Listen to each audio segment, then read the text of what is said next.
We be live. Hello, Durud and Shalom. My name is Armin Navabi. And I'm Ali Samani. We are your Iran experts. And today, it is completely clear that the United States of America and the Islamic Republic are going to go to another war, and first to start by the Islamic Republic this time. The economic sanctions that are being placed on the Islamic Republic were already crippling before Donald Trump announced last night that he will conduct economic D-Day, and Scott Besson has come out today and spoken a lot about this. The U.S. Treasury has also released some information. They're also going after Hezbollah to a coordinated degree. So behind the scenes, the United States is attacking Hezbollah on the financial level, while the Israelis in the front stage are attacking Hezbollah. As we speak right now, they are conducting strikes. What we're going to tell you guys today is first, why we're going back to war by the Islamic Republic and the United States are going back to war, and Israel will be joining this time. What's going on with the oil situation, how Walmart, the company in America, has suddenly given a strange indicator to perhaps consumers domestically here in the US, and some rumors that the supreme leader of the Islamic Republic is perhaps not being told what he should be told. Let's get into all of that, along with some gas leaks that are occurring in the Islamic Republic and other such news, as like the police getting more and more weapons. Interesting enough. And a pamphlet that was found in the north of Iran. So, first of all, what we're going to start off with, ladies and gentlemen, is the USS George Washington. This ship has now been announced by CENTCOM itself to be in the Arabian Sea. It has arrived. That took, faster than I thought. We told you guys it was going to arrive this week. It's Thursday. It arrived before the end of the week. And it has not replaced the Abraham Lincoln as of yet, although it is definitely scheduled to in the eyes of many people. Let's take a look at this. So the USS George Washington is here. Currently, we have 3 aircraft carriers off the coast of the Islamic Republic, hundreds of fighter jets. We have over 100 refueling tankers in the area, and everything seems to be ready. However, the rhetoric coming out of Washington itself is telling us that the United States of America is perfectly content with conducting economic D-Day. So the word is, what is economic D-Day? We got into it a little bit for you guys yesterday. We're going to get into it a bit more now. The ships that you see on the screen and the upcoming helicopters and equipment and destroyers, everything you may see here is suffocation. Not a single ship from the Islamic Republic has gotten through this blockade for however long the blockade has been up, which is, I would say, maybe a month and a half or something like that when it came back up. What this tells me is that the central bank head of the Islamic Republic, who came out yesterday on an interview and was questioned by a woman reporter, it was right. He said, we haven't exported any oil. We're not making any money. The Americans haven't even given us our frozen assets. And the oil money we are selling, well, most of it's not even getting back to us anyway. Uh-oh. We covered for you guys yesterday that most of the employees of the Islamic Republic, most employees in Iran are actually employees of the government. And if the government doesn't make oil money, which is how it funds the country, well, that's not going to turn out so well. So what's the option for the Islamic Republic, Armin? Do you think they're going to attack this, what we're seeing on screen, or do you think they're going to attack something else? Yeah, I mean, I don't think they're gonna be wasting their missiles if they try to attack this, but yeah, they're gonna try to attack. Well, there's 2 responses. One, attacking the Arab countries around the Persian Gulf. The UAE seems a good target right now, given that they have nothing to lose anymore, given that they cut all trades with the Islamic Republic. Qatar seems like a good target, given that they say that they're holding some of their pilots.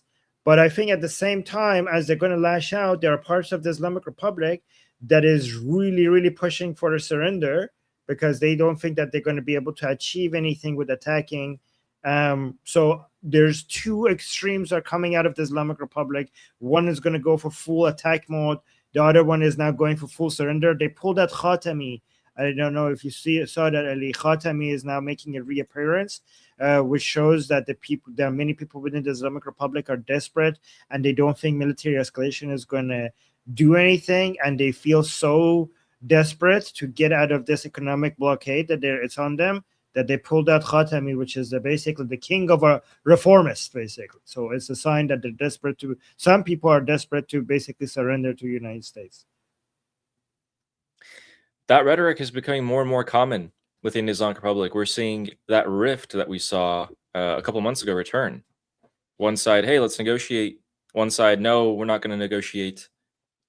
It's kind of like if you got held up on the street and you're getting mugged, and the robbers, come up to you with his weapon, and he's like, "Give me your wallet and your phone." And you give him your wallet and your phone, and now he's like, "Okay, now give me your shoes too." And you give him the shoes, and he's like, "Okay, now give me the clothes on your back as well." And just keeps asking for more. That's kind of what's happening to the Islamic Republic, except the robber was giving them every single chance to walk away from it, and then you're like standing there, you're like, "No, I want to fight you." That's what's happening to the Islamic Republic. So they're in this state because of themselves, and they have absolutely no one else to blame. The internal rhetoric inside of Iran is for officials of the Islamic Republic to start blaming, people in the Islamic Republic, the sub-regime supporters, are going to be blaming, are going to be blaming government officials who are elected. Armin and I have told you, elected officials in Iran, they don't mean anything. The elected positions are not anything that hold power. The unelected positions, the appointed positions, those are the ones. This sheer amount of military buildup that's occurred over the last couple of months, and we showed you all the airlifts occurring, has now reached its peak readiness with the arrival of the USS George Washington. Today is Thursday, tomorrow is Friday, markets close, and there is a slight problem. Oil prices have skyrocketed once again to about 95 at the moment. You can see that sharp rise at the end there. Scott Bessent came out today and said, obviously making a joke, the Treasury of the United States of America said, "I don't know why the oil price skyrocketed like this. It doesn't make any sense to me." Obviously, he definitely knows what forced that. We have a statement from him. So in this interview, he was asked what this means. What is Donald Trump going to do? What's going on? Are we going to win in Iran? What's going to happen? And he goes on to say, this is a 2-minute long video. So let me just play this and then we close all these out. Perfect. So that raises the question about what happens next in Iran. And you mentioned the president last night said that there's more economic pressure on Iran. I know you're heavily involved in this and executing this. What can we expect here? Yeah, you're going to expect, I'll be holding a press conference on Monday to talk about exactly what we're going to do. And again, we have asymmetric information, and I'm not sure why oil has popped up on this, because this for now, and it is at the president's discretion. If we are doing the maximum economic pressure, then that means that likely there will not be a large-scale kinetic restart. But I would emphasize that is for now. And we do have. So he's going to have a press conference on Monday. And for now, what JD Vance came out and said today as well is, for now, this is what we're doing. We're going to choke them economically fully. We're going to put 100% of the United States' efforts behind this. And then we might go back to kinetic. Makes sense. I mean, if I were to write a book about warfare, I'd just be like, hey, I'm weaken my enemy as much as possible before I have to drop a bomb. And then I drop the bombs. So that makes sense to me. On Monday, we will definitely cover what he talked about in his press interview for you guys. And he's made quite a other statements too. So one other thing that Scott Bessent did today was very important, and it's tied into Israel. Hezbollah, the most powerful proxy, actually the most powerful non-governmental military in the world is Hezbollah. They are now being designated as a organization under the command of the IRGC for the first time. I know, crazy it wasn't happening before. But what that means is every sanction that will now be placed on the IRGC will be placed on Hezbollah. What they just did, most people aren't paying attention to this, is that Hezbollah will now be also experiencing full economic D-Day. 100% of America's efforts are going onto defunding and destroying the finances of Hezbollah.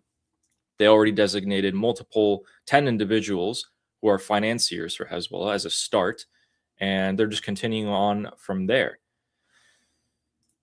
That's a good start to me because take a look at the map here. The important part is down here. This is where Israel is tied up at the moment, and this is where Hezbollah have the majority of their forces.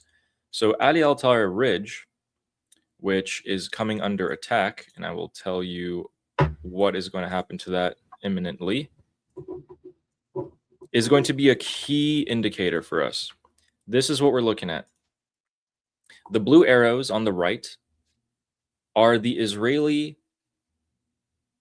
commando unit. I'm trying to get their name here. Maglan, the elite Maglan or Maglan unit, are now in the tunnels of Ali al-Tayr Ridge. This is the highest point in southern Lebanon. It oversees most of the region there, and it is riddled with tunnels of Hezbollah. Currently, Hezbollah themselves are saying that there's about 100 or so of their fighters that are holed up in this area underground, and that Hezbollah reaffirms this is one of their most important strongholds, and they will not hand it over to anyone. They won't hand it over to the Lebanese army. They're not going to hand it over to Israel. And they said, we would rather have it destroyed by Israel than hand it over to the Lebanese army. Interesting statement. Make of that what you will. If this ridge is successfully taken by Israel, you can look at a very fast expedited collapse of Hezbollah, which means Hezbollah will go all out and attack Israel with everything they got at that point. If this decision has been made by Benjamin Netanyahu to take this and to really put the pressure on Hezbollah, it comes with perfect coordination with America's economic D-Day, which means things are kicking off. Remember, guys, September is the month to look out for. I would say late September, maybe even early October. The proxies in Iraq have to be dealt with. Hezbollah looks like it's being dealt with.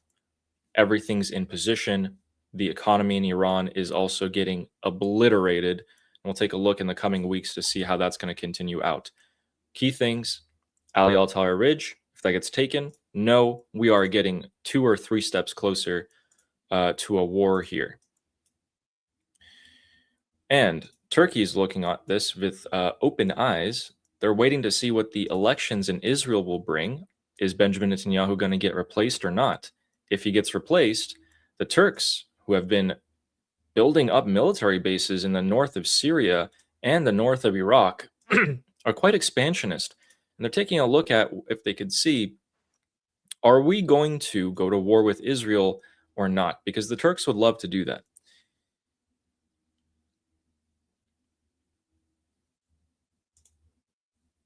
Let's go on over to Iran. The oil situation is not getting any better for the Islamic Republic. And if we take a look at satellite imagery, Karg Island is semi-active. If you use the NASA satellite, you can see that there's small flaring. What that means is the operations on the island for oil refining are at a minimum, just at a baseline level so that the pressure pumps and valves don't explode. Ships are back. They're waiting to load up on oil floating as or serving as floating storages. The thing is, none of these ships have made it out or will make it out. What they do periodically is they load up on oil and then transfer it to UAE ships, for example. And then those ships will go out through the Strait of Hormuz. They're UAE ships. The United States isn't going to get in their way, but they will now. No longer will any country be able to perform business with the Islamic Republic. It doesn't matter who you are. Doesn't matter what you want to do. Bring this back for you guys. And the main target of this, in my opinion, is not any country in the Middle East. The main target of this, in my opinion, is China. For this to work, the United States needs to implement full pressure here on China. How they're going to do that is remaining to be seen. And I know, Armin, you think that it's very difficult to put pressure on China, and you're completely correct. But why is that? Because so the smaller companies that do the refineries and these shadow fleets that some Chinese companies manage, if you want to put sanctions on them, they always find a way around it. There's easy to find a way around it. The way to put pressure, so UAE completely submitted under U.S. pressure and also the Islamic Republic pressure. So that's already 1/3 of the Islamic Republic's imports shut down because the UAE submitted. If you want to do the same thing with China, there are major banks in China. There's also one major bank in China. I forgot the name of that bank. That is a big bank. Like it's not like its revenue is bigger than Tesla. That's how big of a deal it is, right? So for United States to put pressure, and that bank is responsible for allowing the Islamic Republic to make a lot of US dollars, make a lot of foreign currency by selling oil and gas, right? So the UAE shutting down trade, that makes it difficult for the Islamic Republic to get access to imports, but also a significant part of exports of goods and services, right? But when it comes to foreign currency, that is China is going to be important for United States to be able to get China to shut down, dealing with the Islamic Republic, to remove the access to foreign currency for the Islamic Republic. When it comes to the Chinese government itself, their position is obviously that they don't recognize U.S. sanctions and they're not going to enforce it, right? However, the way the United States can get around that is that, okay, Chinese government, you move aside. Hey, Chinese bank, like I'm talking to you. I'm not talking to the government. I'm talking to you. You make millions, hundreds of millions from the Islamic Republic, but you make billions, many billions of dollars from a lot of transactions that is connected to the United States. So make your choice, right? But the thing is that even if the CCP would want to continue, like not put pressure on the Islamic Republic, the bank itself, separate from the government, might be like, I don't want to piss off the Americans, right? Like the bank itself, separate from the government, because there's a lot of revenue. So United States could go directly to the bank and threaten the bank. This is a big bank. Like this is like a huge. This is not a joke. We're like escalating economic warfare to a whole other level, right? And China would get the Chinese government itself if United States does this, because nobody has ever dared do this. Okay, we're talking about companies the size of countries now that you want to put economic pressure on. Companies that are globally involved in so many things. So it will impact, if you want to threaten a bank that size, this is going to have global consequences.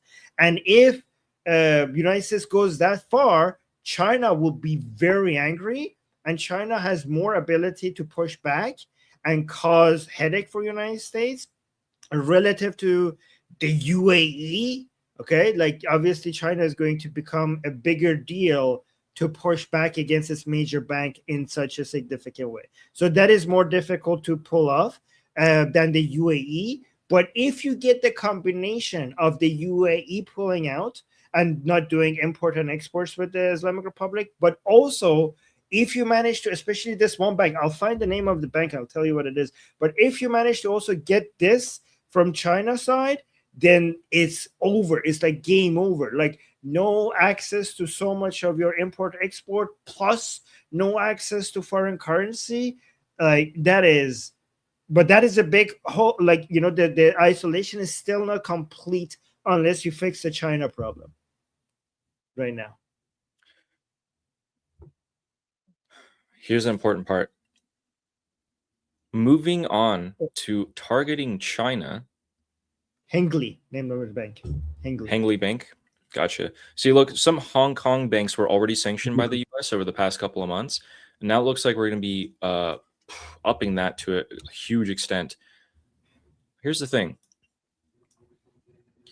The United States' goal from the beginning is, yeah. So it's not a bank, but it's a giant conglomerate, like giant company that does not just refining, but also the financing for the Islamic Republic, right? Gotcha. So that's Hengli, and that company makes more than Tesla and Boeing. That's how big of a deal it is. Wow. Armin, what would you say to the statement? You know, would you just say yes or no to the fact that the United States' final goal, their final goal of the United States is China? Yes. Yes. The Islamic Republic is simply a domino that needs to fall before you can reach China, before the potential beginnings, or maybe we already are in the potential beginnings of a world war. Iran sits at a perfect location, which is fortunate and unfortunate. Being the bridge between Europe, Asia, and Africa here puts you in some strategic advantages, but also disadvantages. So the disadvantage is every country in the region around you, for Iran, wants a weak and stupid Islamic Republic in power. No one's interested in overthrowing this regime. It's been evident. If it is overthrown, however, and it becomes a U.S. ally, which it will, look at where it is in conjunction to China. India and China, not good relations. Iran could be a perfect hub for CENTCOM, which is something that I would love to see. In eastern Iran, position CENTCOM. You got your border against Afghanistan and Pakistan right here, which are going to be largely controlled by China in the upcoming decade or two. But also a very good containment strategy, which allows the United States to focus on the Pacific here. Largely, I think that's probably going to be the strategy going forward, which is why the Islamic Republic needs to fall sooner rather than later. And I'm quite frustrated and aggravated at how Donald Trump does not want it to fall yet, because I know he has the power to make the Islamic Republic fall whenever he wants it to. The holdup here is that he wants to rewrite the lines of the Middle East, the alliances, and etc., and get the Arabs finally up and off of their behinds to do something. They're not exactly doing what he wants, but he's going to use it anyway. And I think at the end, what we're going to see is this. The Islamic Republic will conduct a strike against the region. The United States will find out. They'll start hitting the Islamic Republic in a way that makes the IRGC think, oh my God, this is it. We're going to die. It's over. When you feel like you have nothing to lose, you'll just shoot all your rockets and missiles at everyone. All the power plants and oil refineries, everything in the Middle East is going to come under target.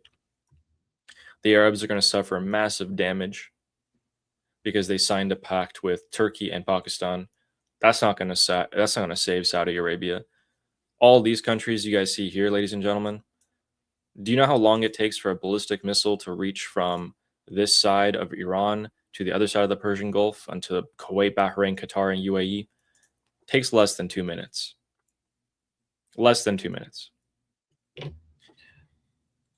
Ali, can I correct something before we because yeah, of course. the bank that needs to be sanctioned So I got two things mixed, right? So the main bank is the Kunlun, the Bank of Kunlun, Kunlun, Kunlun. The refinery that needs to be sanctioned is Hengli Group, okay? And the Hengli Group forms the downstream refining backbone that completes the money loop initiated by the bank, but the bank and all the associated financial institutions is Kunlun, and the refinery is Hengli. Those are the Gotcha. two main companies that need to be sanctioned by the United States. So there you go. Gotcha. Yeah. So when the Islamic Republic empties all of its missiles out on the infrastructure of the Middle East and largely destroys many of the desalination plants or oil refining capabilities, the United States is one of the only countries in the world with the technology to rebuild these. The Arabs don't actually have technologies to build oil tankers. They don't have the technology to drill into the Persian Gulf itself. That's US technology and developed. They also had decades to build up their military with the hundreds of billions and trillions of dollars that they've made. Instead, they chose to do nothing with that money except for export terrorism into the rest of the world or try to influence politics, namely the country of Qatar. Now, the wisest amongst them, the United Arab Emirates, 2 days ago folded to US pressure and has joined the fray, although it's dragging its feet at every opportunity to go against the Islamic Republic. 24 hours before Donald Trump announces economic D-Day, the UAE releases a letter saying, "We have cut off all financial ties to the Islamic Republic."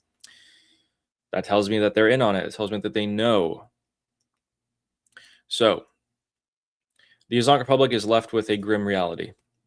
Most of its money comes from oil. They are not selling any oil. 30% of its imports comes from the United Arab Emirates. They're no longer doing trade with the UAE.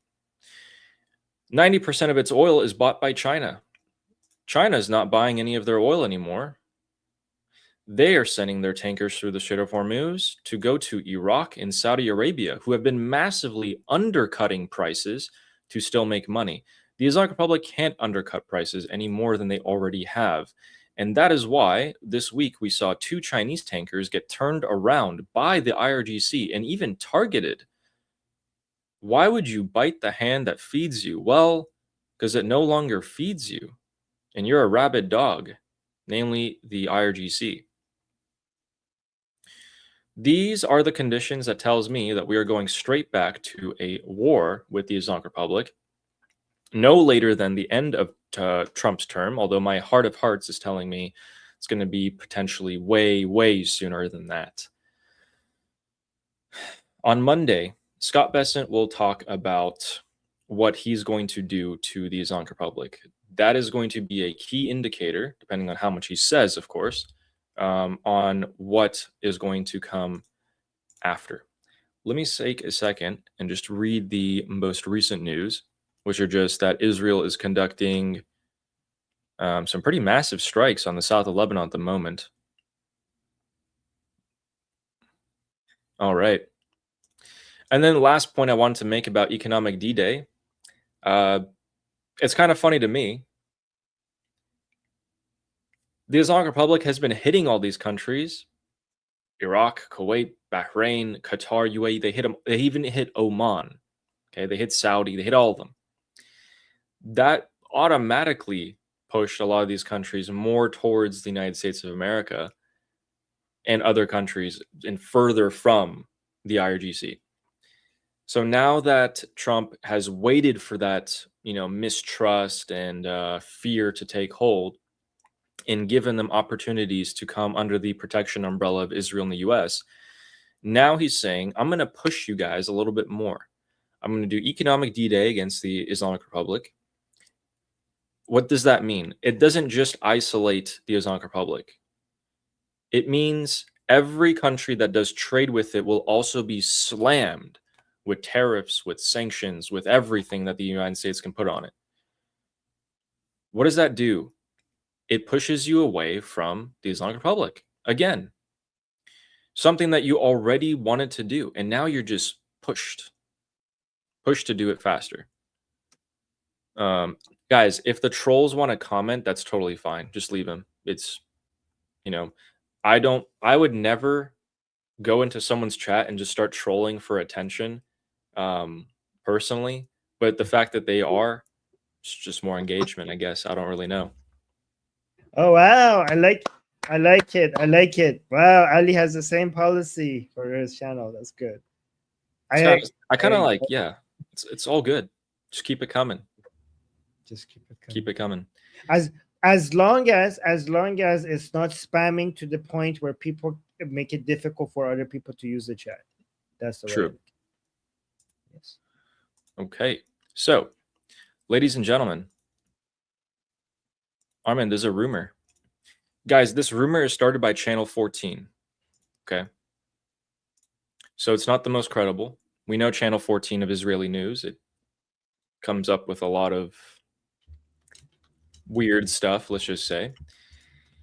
Their main anchor came out with a scoop today, and he cited a source close to the IRGC. So this is probably one of the journalists or something in the Islamic Republic, and he said something interesting. And this is a rumor that I want to talk to you guys about because it's not impossible, it's not improbable. And we're just going to explore this idea for a second, okay? It's about the supreme leader and the commander-in-chief of the IRGC, who is Ahmad Vahidi. The scoop is Ahmad Vahidi is lying to the supreme leader and hiding the true situation inside Iran. And according to a source close to the IRGC, Vahidi and the IRGC are preventing Mujtaba Khamenei, the supreme leader, from understanding just how bad the situation is. They believe if Mujtaba found out the economy is collapsing and an uprising is coming, which we haven't even gotten to that for you guys, that he would suddenly change his ideas and go towards negotiations and things like that. Now, we'll tell you why these rumors are both, ridiculous and also a bit interesting. Armin, from what you know about Mujtaba Khamenei, would he ever switch his ideas?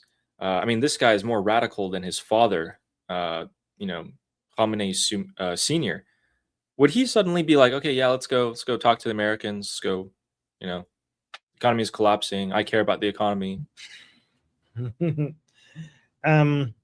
Only if he thinks that this is a strategy of buying time to then come and kill Americans later.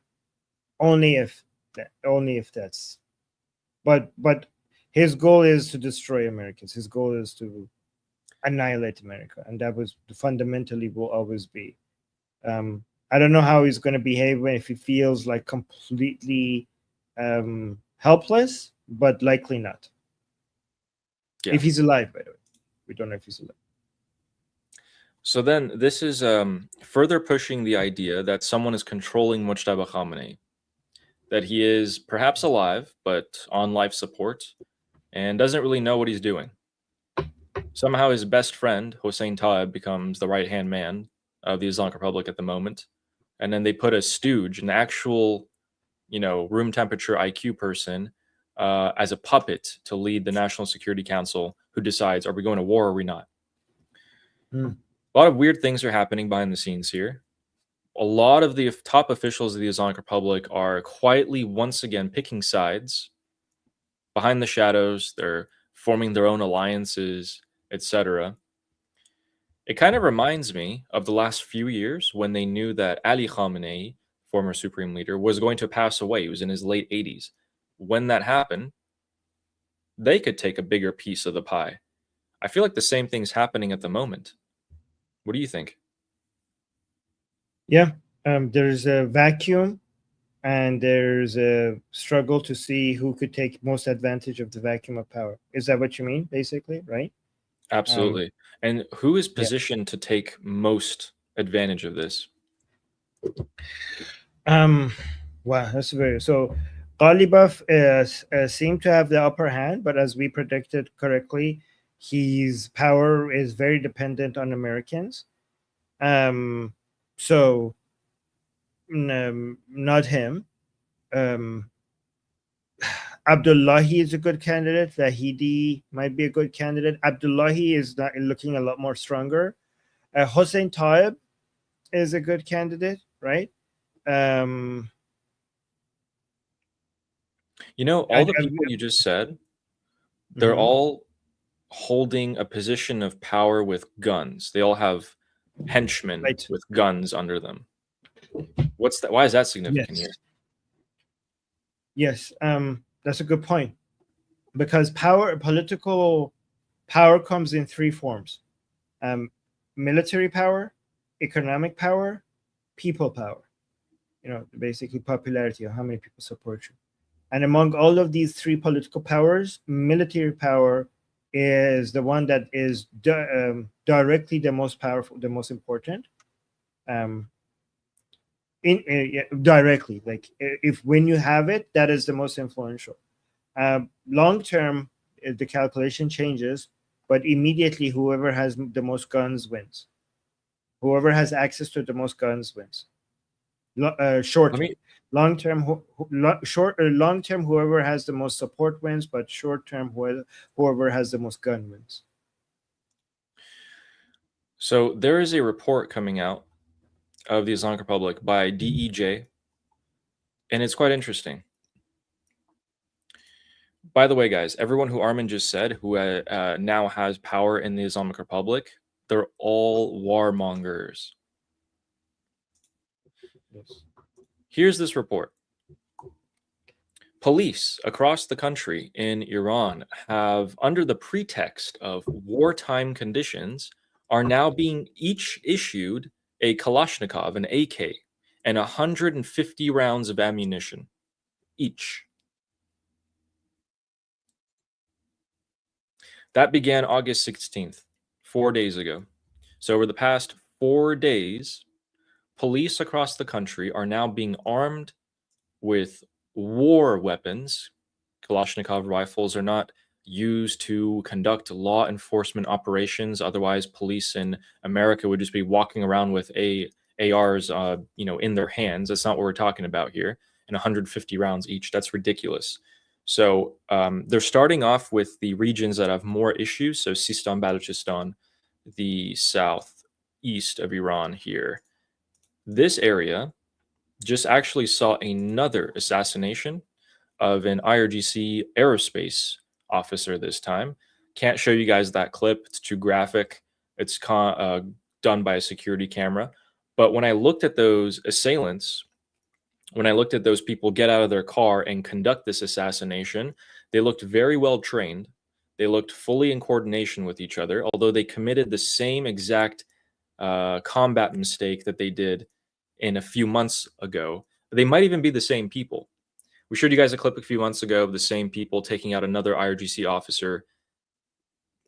These guys put themselves in the line of fire. I mean, they don't know what their crossfire angle is. They might shoot each other in the back kind of thing. But otherwise, everything looked pretty good to me. That's probably number 37 or 38 in terms of IRGC officers assassinated in this area alone in just the past 4 months. So under these pretexts, this operation has been called Commission, which I know it's super, inventive of a name for the Islamic Republic. Armin, who do you think was behind this order? Who is the most paranoid person within the Islamic Republic, and who would give such an order to arm all the police with AKs?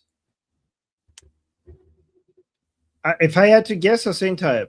He's the most paranoid. He's the most concerned with the security, the most aggressive, the highest person right now that I could think of that would have the authority to make that decision, and the most paranoid, as you mentioned, and the new head of Basij, so he would have the connection. Exactly. So we'll show you guys what this guy looks like. This guy might as well be, he could be Santa's helper if he just took off his hat, but he could also be one of the most evil men on the planet. This is Hossein Taib, the new leader of the Basij. The Basij are the orcs.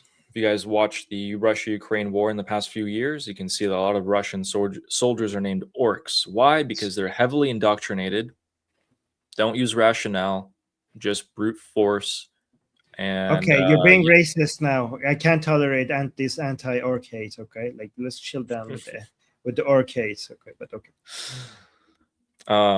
And I mean, you guys have seen Lord of the Rings. Is it too different? Just put a finger on his hat, you know? Yeah. So this guy has a psychological profile that we were also able to grab. He's extremely paranoid. He was the head of the intelligence ministry for 14 years, and under him, the top generals got assassinated by Mossad. Nuclear scientists were getting assassinated left and right. Yeah, he got kicked out of his position for incompetence, and now he's back. He's back because of loyalty. The supreme leader of the Islamic Republic is also very paranoid. He knows that there's an internal power struggle. He's bringing his best friends, who are incompetent, back into power positions. What does that do? In any government, let's just say, Armin and I hated each other, and now all of a sudden I'm, the head of finances of country X, and Armin was the parliament speaker. Well, now I'm going to frickin' beat him down economically with wherever I can do. I'm going to take his institution as low as possible. That's also happening.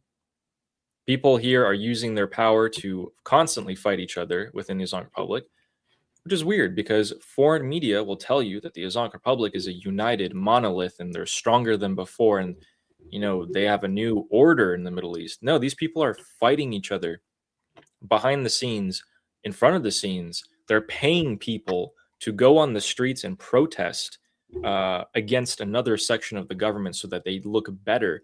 These are not signs of a functioning and rising government. These are the signs of a failing socialist Islamist government.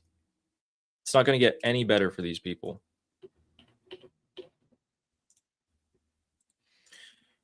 And here's why.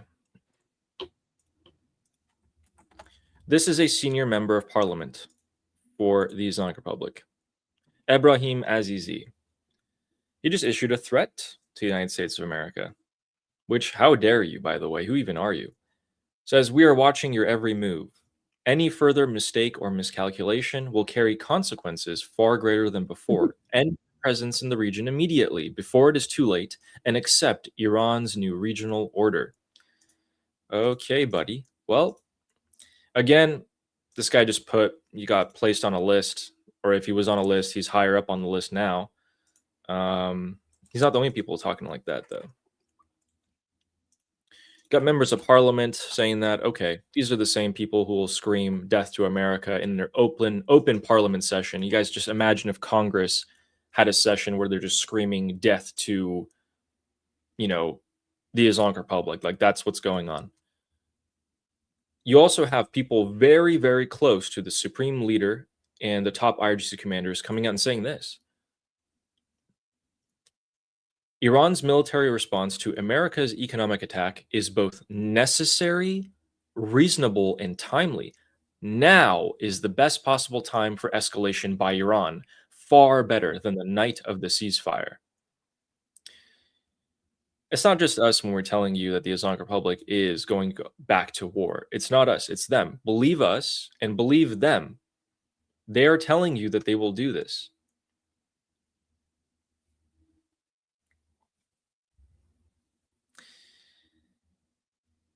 I wish I could bring up the timeline for you guys once again. I might try to find it real quick. Sean in the chat was saying, are they going to sink the Abraham Lincoln for the 4th time? I think, Sean, you're losing count. I think we're on 12 or 13 by now. I don't know what you're talking about. At least. So the timeline. Armin, when is the midterms coming up, and why is that important? November. The reason why that's important is because one thing that might be limiting President Trump is that if they escalate now, it might have an effect on oil prices. It will. and therefore fuel prices, and therefore inflation in the United States, which could have a negative effect on the results of the midterms. So as soon as the midterms are over, President Trump doesn't have to worry about that anymore, and he would be more free to do what he needs to do. Especially Correct. given that even if there is a blue wave at the midterms, it will take a few months before that comes into effect.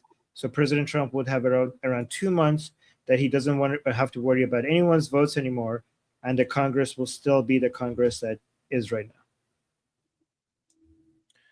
Correct. So here we are. We are here in August. You guys see this row? Is that large enough? That's large enough. Cool. So we're in August, and we are halfway through. These few months are pretty much open. So some early midterm voting will begin mid-September here, but the November elections start here. So all of September, all of October, these are periods of time where there's nothing on the plate. Before you had, summits, NATO summits, you had the World Cup, you had a bunch of different things, but right now there's nothing on the horizon. Empty time and empty space. Most people are betting on September and October being the months for an escalation here. I would like to tend to agree with these people, but of course, this is a moving target, changes constantly, and we're going to cover everything for you guys as we have for the past over 100 days straight, for every single day. All right. So Ali, this is why, if I'm the Islamic Republic, I would think to myself that this is going to happen one way or another, right? The Americans are going to attack us. So why should we wait for the Americans to do this on their schedule at the time that is convenient for them? Why should we wait for Trump not to be hurt by this for the midterms? It's not like we could avoid military escalations. It's going to happen. So it's better for us to do it at least at a time that is bad for Trump rather than at a time that is good for Trump. So if I'm the Islamic Republic, I'm like, okay, let's just do it now. Let's go. What do I need to hit to get this started? That's what the Islamic Republic would be thinking. They still think and believe that oil prices are going to... What did Saddam do, guys? Anyone remember? Saddam Hussein thought he did do that. That was probably his best achievement. Yes. But he thought that escalating and hurting everyone and everything in the region around him, setting the Persian Gulf on fire, dumping oil into the water and setting on fire. You guys saw the images of early 2000s Iraq, fire everywhere. That didn't save him at all. That actually just made more countries want to come and get rid of him. I still understand how these stupid dictators think that escalation is going to protect them. It puts a bigger target on your back. To be fair to the dictators, what are you going to do? Just wait for the... put yourself... Okay, other than that, but if you put yourself in the position right now for survival, if you sit around and do nothing right now, that is a bigger pain than escalation. No? Yeah, true. They got themselves in this position. They might as well just go. Right. See, guys, we're being fair to the Islamic Republic. That's how objective we are being. To be fair to the Islamic Republic. Right. And right, so the uprising section, Armin. We have an uprising to get to. Oh man. Okay, so the vice president of the Islamic Republic came out today. His name is Mohammad Reza Arif. He came out and he said, we're going to raise the price of gasoline again. This would be the 4th time that they've announced this. He said the government's going to implement this change, this rise in gasoline prices gradually because if we suddenly do it, then it's going to affect the cost of all the goods, and it's going to affect people with lower incomes. Mm. That's the type of statement that makes you want to, you know, perhaps, yeah. So, whew. So Just so reading they're that gets gonna me so angry. they're gonna put prices at 4 different levels, right? 4 different brackets. They're gonna be this price. So it's crazy. Instead of like guys in the United States, if the gas price is this price, it's this price, okay, in a location, right? But the Islamic Republic is creating tiers. So there's a price level 1, price level 2, price level 3, and price level 4. So you get the lowest price, and then when that finishes, then there's the next bracket, then there's the next one, then there's the next one, right? Until this is the government controlling the prices of fuel.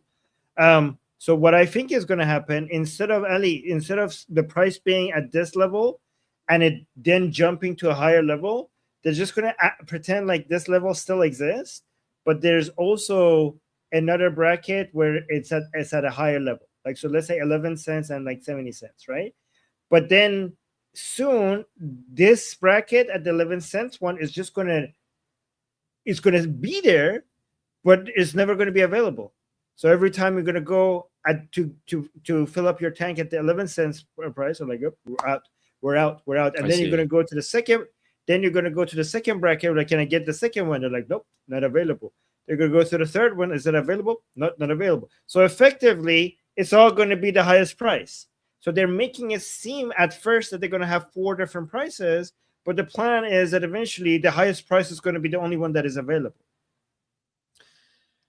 They're such masters at mafia.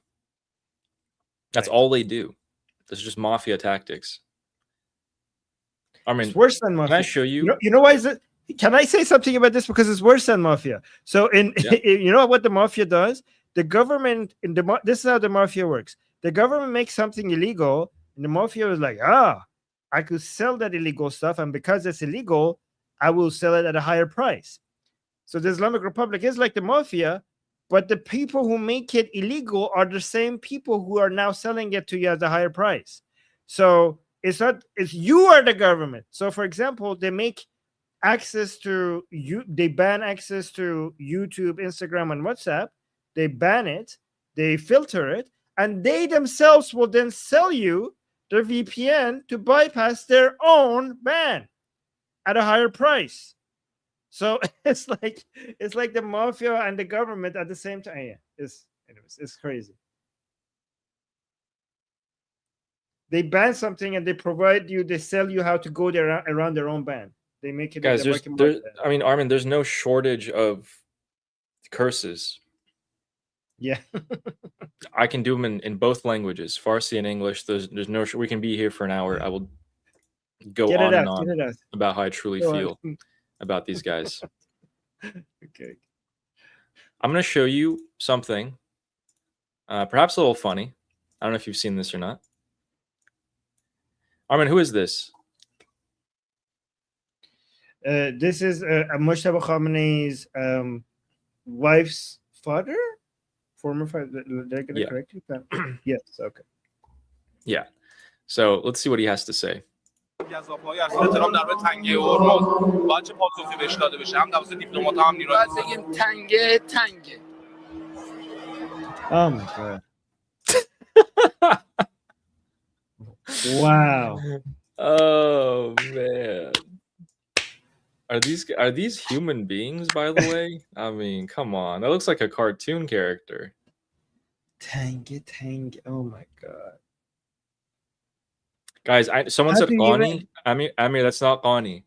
They all look the same though, and I totally get what you mean. They all look the same. Guys,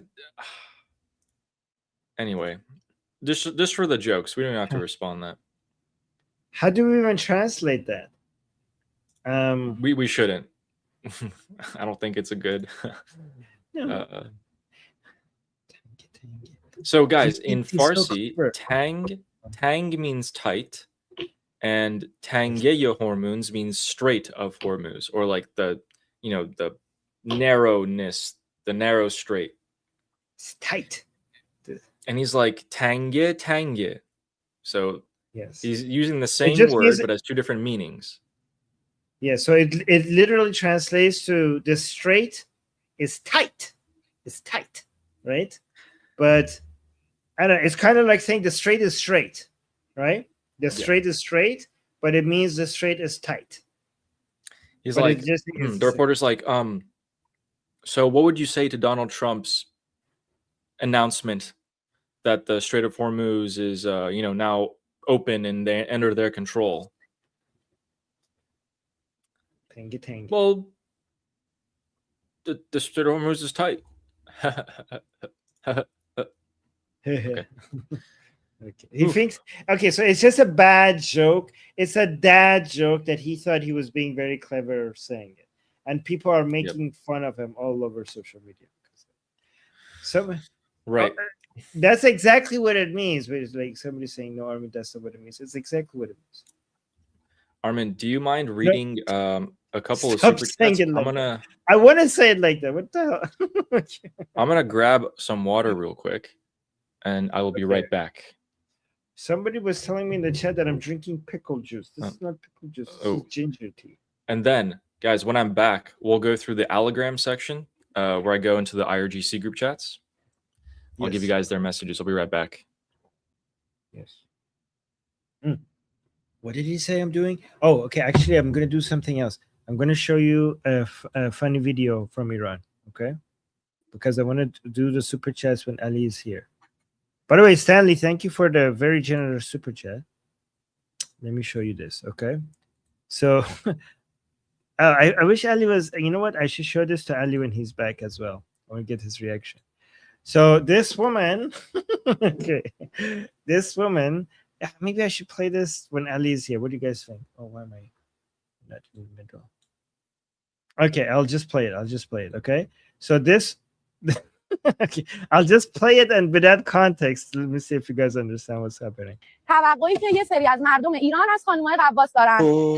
حجاب تو رعایت کن اینجا نامحرمه.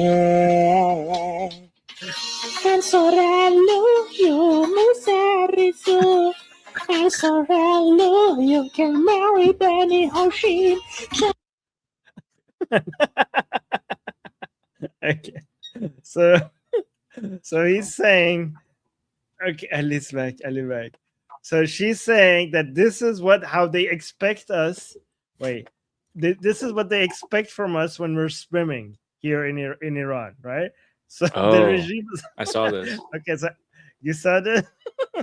Like apparently, even when we're swimming, we should be wearing the hijab. This is their expectation. So she's making fun of it. So Ali, watch this again. توقعی که یه سری از مردم ایران از خانم‌های غواص دارن. حجاب تو رعایت کن اینجا نامحرمه. El sorello io muserisu. El sorello you can marry Benny Hoshin. That's funny. Okay, I don't know how to translate the song though. I can't probably. But anyways, Ali, I know you showed this yesterday. Did we play the part where he says about the picture about how big the American? I forgot if you played that part. How significant the American isolation is, because I want to show this part. It's only like 20 seconds. No, show it. Okay, so this is Hemeti, the head of the central bank of the Islamic Republic, and let me just play it. So this lady is asking her, why is the economy horrible, right? Why is the economy bad? So now he answers. شما ابرقدرت اونجا نشسته هر روز ورد میده. خب بالاخره اثر میذاره تو بازارهای ما به همسایه‌های ما. So he's like, well, we have a superpower there that they're threatening us with all of this stuff. Of course, that's going to have an effect on the markets, right? So he's admitting that it's because of America, right? And then همسایه‌های ما میگن من نمیخوام اینو خیلی هاشون جرئت نمیکنم. Like I shouldn't tell you this, but our neighbors, he say I shouldn't tell you this, but our neighbors tell us نمیخوام خیلی هاشون جرئت نمیکنن با ما بشینن فیلم بگیرن، میگن بگیرن به ما فشار میارن، عکس بگیرن میگن به ما فشار میارن. He's saying our neighbors tell us that we can't be even in the same picture with you guys. Like we don't want to be videoed with you. We don't want to be in the same frame with you. Like forget about trading. Forget about like imports and exports. When they go to talk to them and they want to take a picture, they're like, no. They're scared of Americans. Embarrassing. Right, their neighbors. This is the head of the central bank in Iran.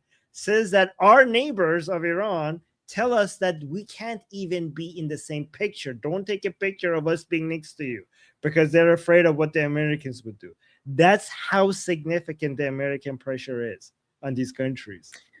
The Arabs are so scared of America and embarrassed of the Islamic Republic. But then behind the scenes, they have no problems. You know, it's just, you just can't get the pic. Can't show up on the gram with each other here. I hate hypocrisy. Really do. But that is, guys, that shows how effective the American pressure has been. That the head of the central bank, when he goes and meets like Pakistanis or Iraqis or Emiratis, and like, okay, we're like meeting, let's take a picture. Like, no. Don't want to piss off the Americans here. This turned out to be such an infamous interview. I remember when we showed it, I was like, oh my God, guys, look, this confirms everything we're saying. The head of the central bank is saying, we got no money. We're not making any exports. They didn't freeze any of our assets. We're screwed. We're dying. And then boom, it exploded all over social media for the last couple of days. Everyone is talking about this interview. Yes. It's so bad. People are putting the side-by-side. Oh, yeah? Yeah. The side-by-side of Ghalibaf a couple months ago saying, if I didn't go to Switzerland to negotiate with J.D. Vance, we wouldn't have gotten to $12 billion. And then, boom, it shoots to this guy now and saying, we didn't get a single dollar of our unfrozen assets. I'm like, okay, so someone's lying here. Yeah.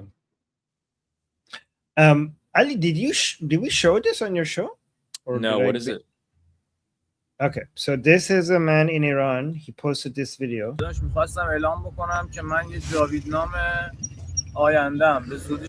So he's saying, oh, wow.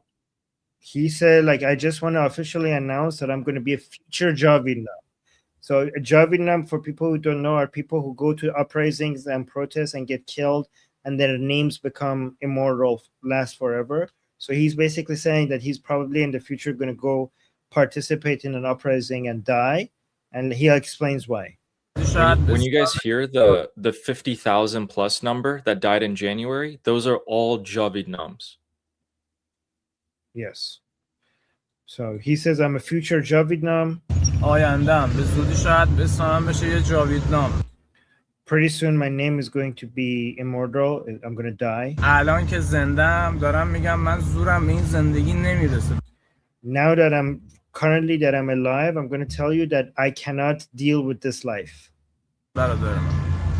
الان که زندم میگم هر چی دویدم 10-12 سال مستقل رو پای خودم دستم تو جیب خودم زندگی کردم. So he's saying for 10 and 12 years, for the past 10 to 12 years, I tried so hard to work hard to be self-reliant, to be able to make ends meet. نرسیدم برادر. I couldn't do it, brother. I couldn't do it. I tried. I can't do it. مگه من چقدر در بیارم؟ ماهی 19 میلیون به والله قسم من تو تهران اجاره خونه میدادم.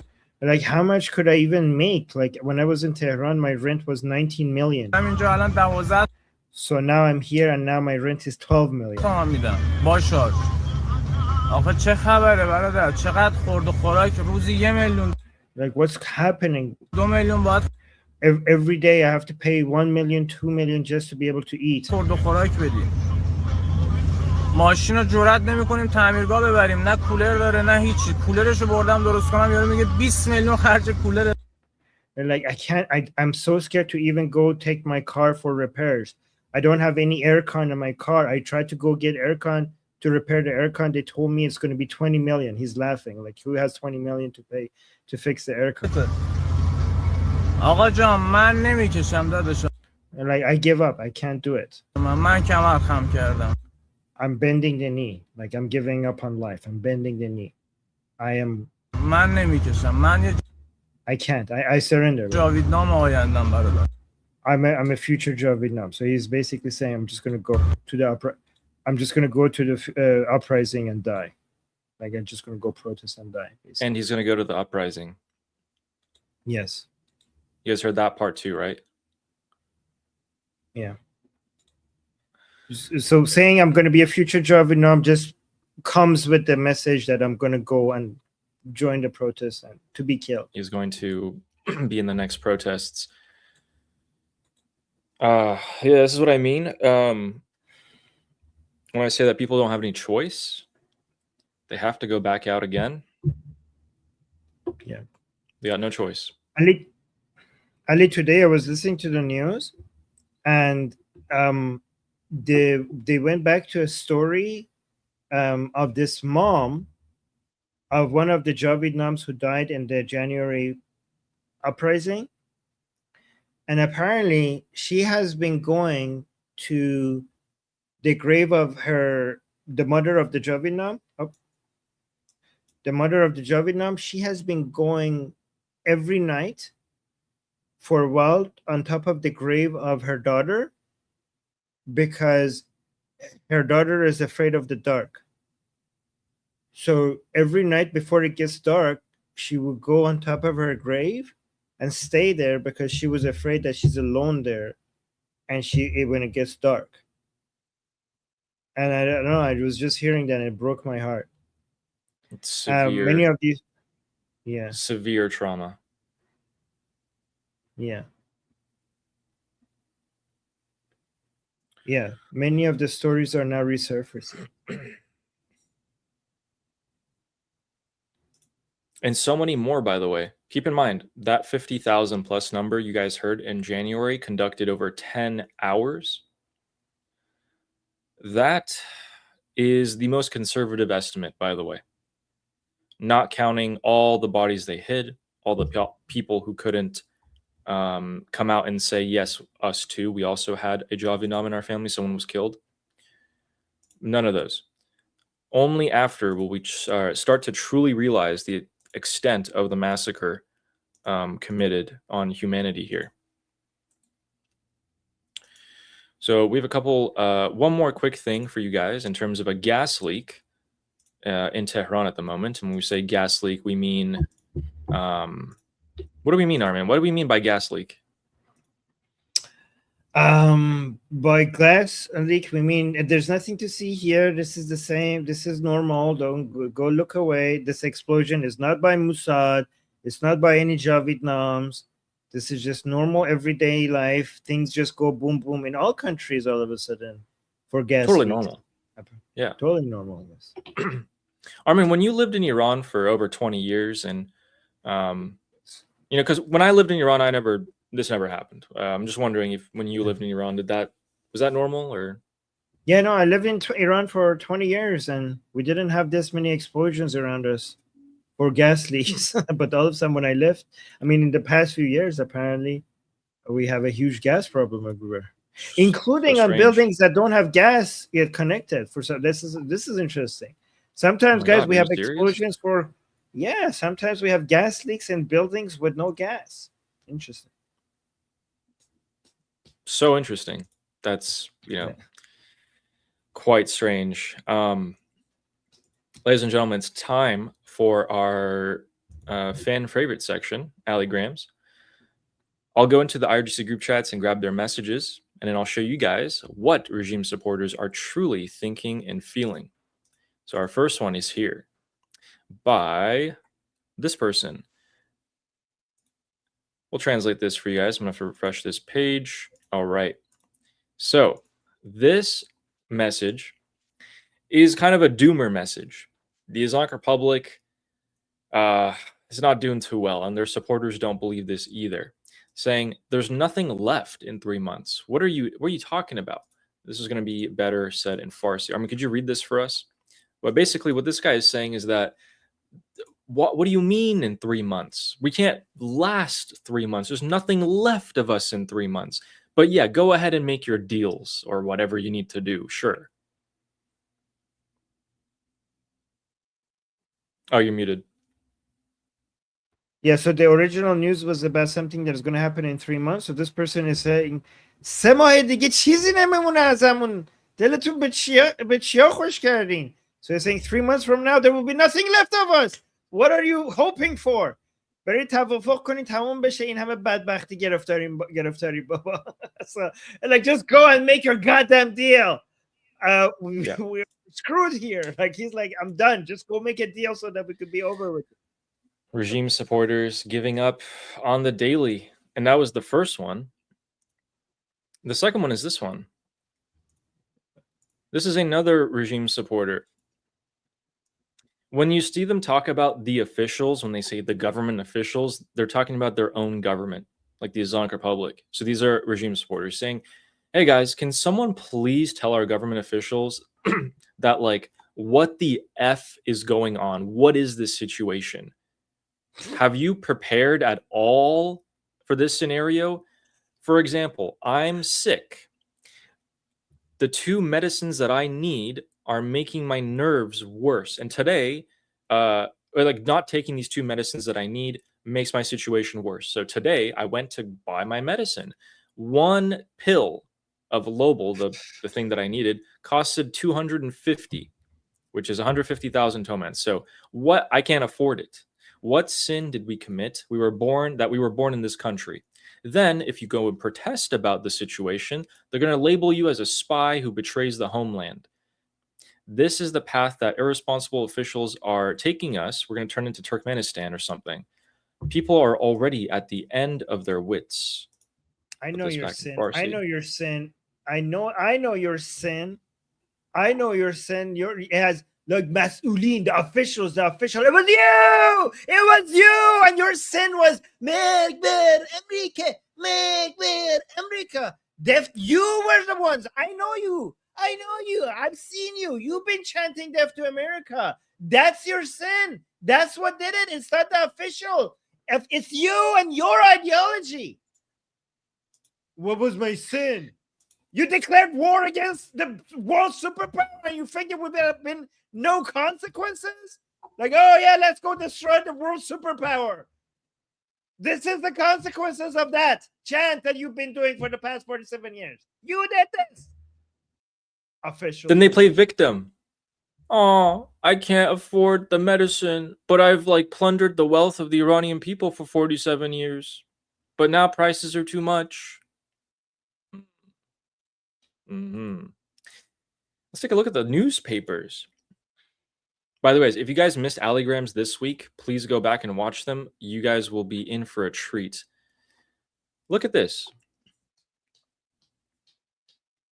So look at this picture, okay? They compare like 1979 to today, the same idiots, the same Durka Islamists, and then look at the title. Is it? Ali, I think the lower one is the pro-Shah people. This is for the coup. This is for the Mossadegh time. Is it? I think that's what they're trying to do. I think they're trying to say that back then, the street was being held by the goons of American CIA trying to do a coup against Mossadegh. But now, today, the street belongs to us. So, because this is for the anniversary of Bisashte Mordad, right? Because this was the anniversary just yesterday. Oh, I see. Yes. So when Mossadegh was trying so when Mossadegh was trying to gain power from the Shah, so there's 2 narratives, right? Our narrative, which is the correct narrative, is that the Shah supporters came and stopped him. Their narrative is that the CIA agents came and stopped him, right?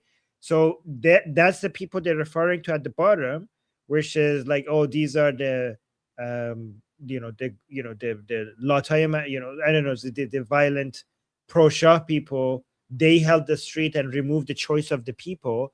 But today we have the streets. That's my understanding of this image. So more propaganda.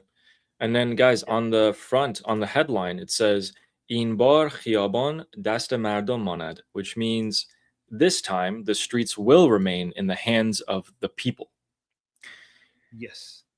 They know an uprising is coming. They're hijacking the narrative so that when people do come out on the streets, their propaganda to the rest of the world is that these are pro-Islamic Republic people out in the streets protesting against America and the CIA. The reality is going to be the people out in the streets in the future are going to be against the Islamic Republic, trying to overthrow it. That was one of the headlines. Then we have a few other ones. By the way, if you guys want to see what a younger Ali Khamenei looks like, that's what he looks like.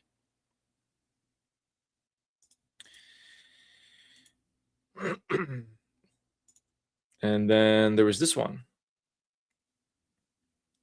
Armin, who's this? Oh my God, this is the return of the leader of the reformers. You know, guys, it all goes back to Khatami, Muhammad Khatami, the Rouhani class, the Zarif class, the Ghalibaf now, and Iraqi people. It all goes back to Khatami. And guys, this guy is more dangerous. This is the chocolate imam, okay? The chocolate robe imam, as they call him, right? And he is so dangerous. These are more of our enemy than many of the regime heads right now. This is, if the Islamic Republic has any chance of surviving, it will be because of people like Khatami and Rouhani and Javad Zarif, because they, and this might offend you guys if I say this, but they many times sound like us. And that's what makes them dangerous. Because they will come and say things that you will like, this guy ain't that bad. He's making some sense. He has some good points. And that's why they are the most dangerous. The most dangerous, because that is by design. He's making a comeback, which to me, this is a sign that they're trying to create an option to capitulate to Americans. For example, Khatami just recently came out and gave a long speech. And all of these jihadi people are getting really, really, really offended. He's the anti-jihadi imam, right? And he came out and said that these people are delusional. They thought that they could defeat America, and you can't defeat America. They were delusional to think that they could defeat America. And you're like, oh, this guy is more reasonable than the rest of them. And that's the problem, because he says the things that makes you think that, maybe there's a good version, a more reasonable version of the Islamic Republic. And that's why he should be in priority. And as these people need to be priority taking out these guys, the Khatami guy on the right. Yeah. And it's just to stay in power. They will completely lie to you because they have something called Velayat Tafari, which means do whatever you need to do to keep the Islamic Republic, the Islamic Revolution alive.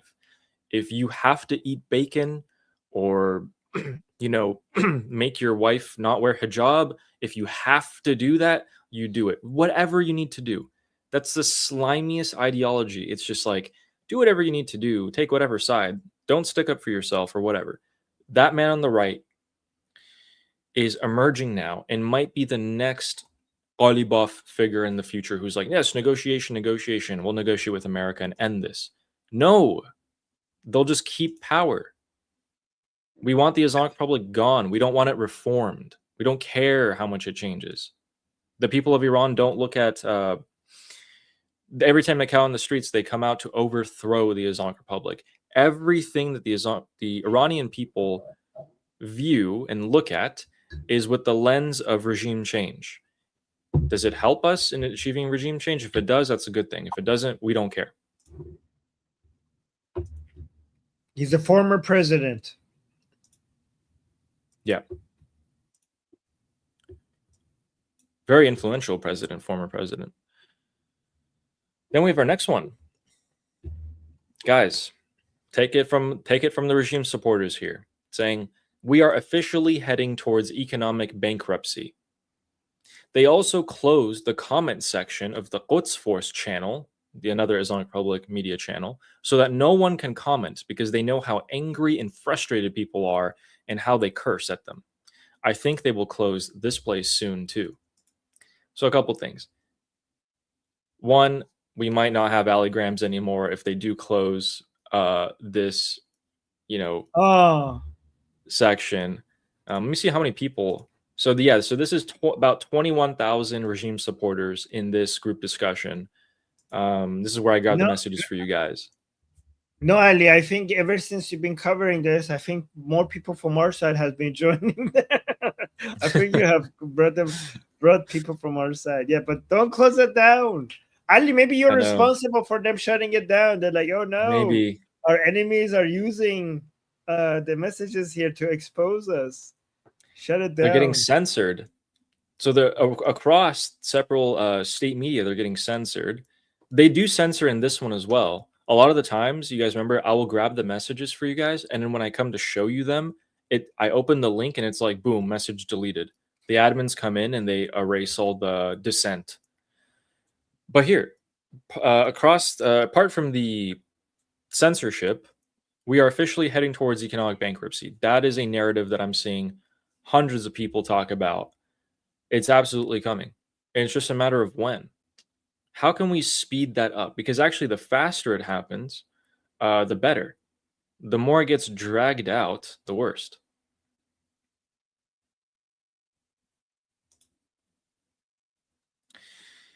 And that is our allogram section. One quick thing to note, which is quite interesting, is that they actually aren't really reporting on what Trump said yesterday about economic D-Day. They didn't post it. They posted it paraphrased in their own words. They posted a picture of Trump, and they said that Trump is claiming that he controls the Strait of Hormuz and that he's going to pressure regional allies to stop trading with Iran. That's all they said. They didn't say the United States is going to commit, the most amount of economic isolation ever done in history, this and that, China, UAE, none of that. Because they know that makes way more panic, not reporting it. I think what they think is that people are going to look around them. Here's Ali. This is my theory. You know what I think the reason why they don't want to cover that?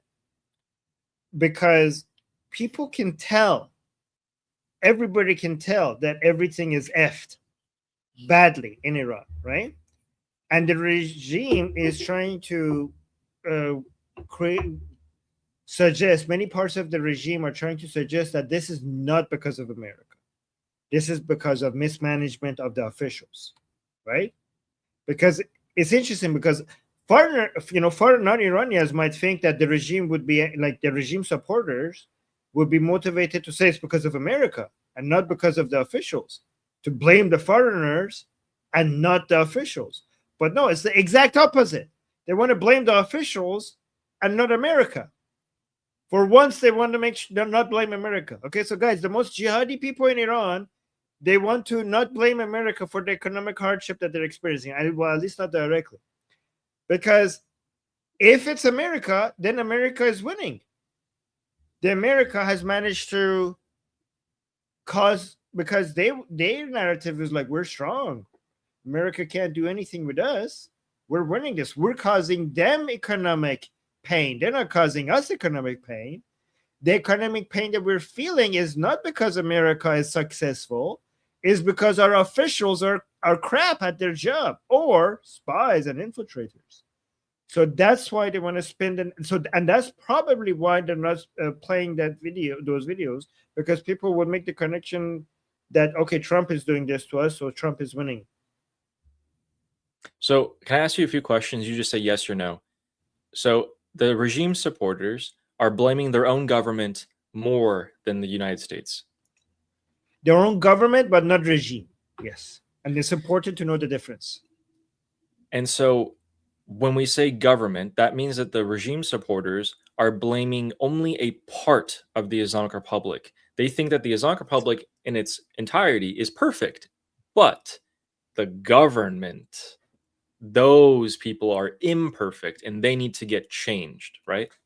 Yes. Yes. So the term government and officials in Iran does not refer to the entirety of the Islamic Republic.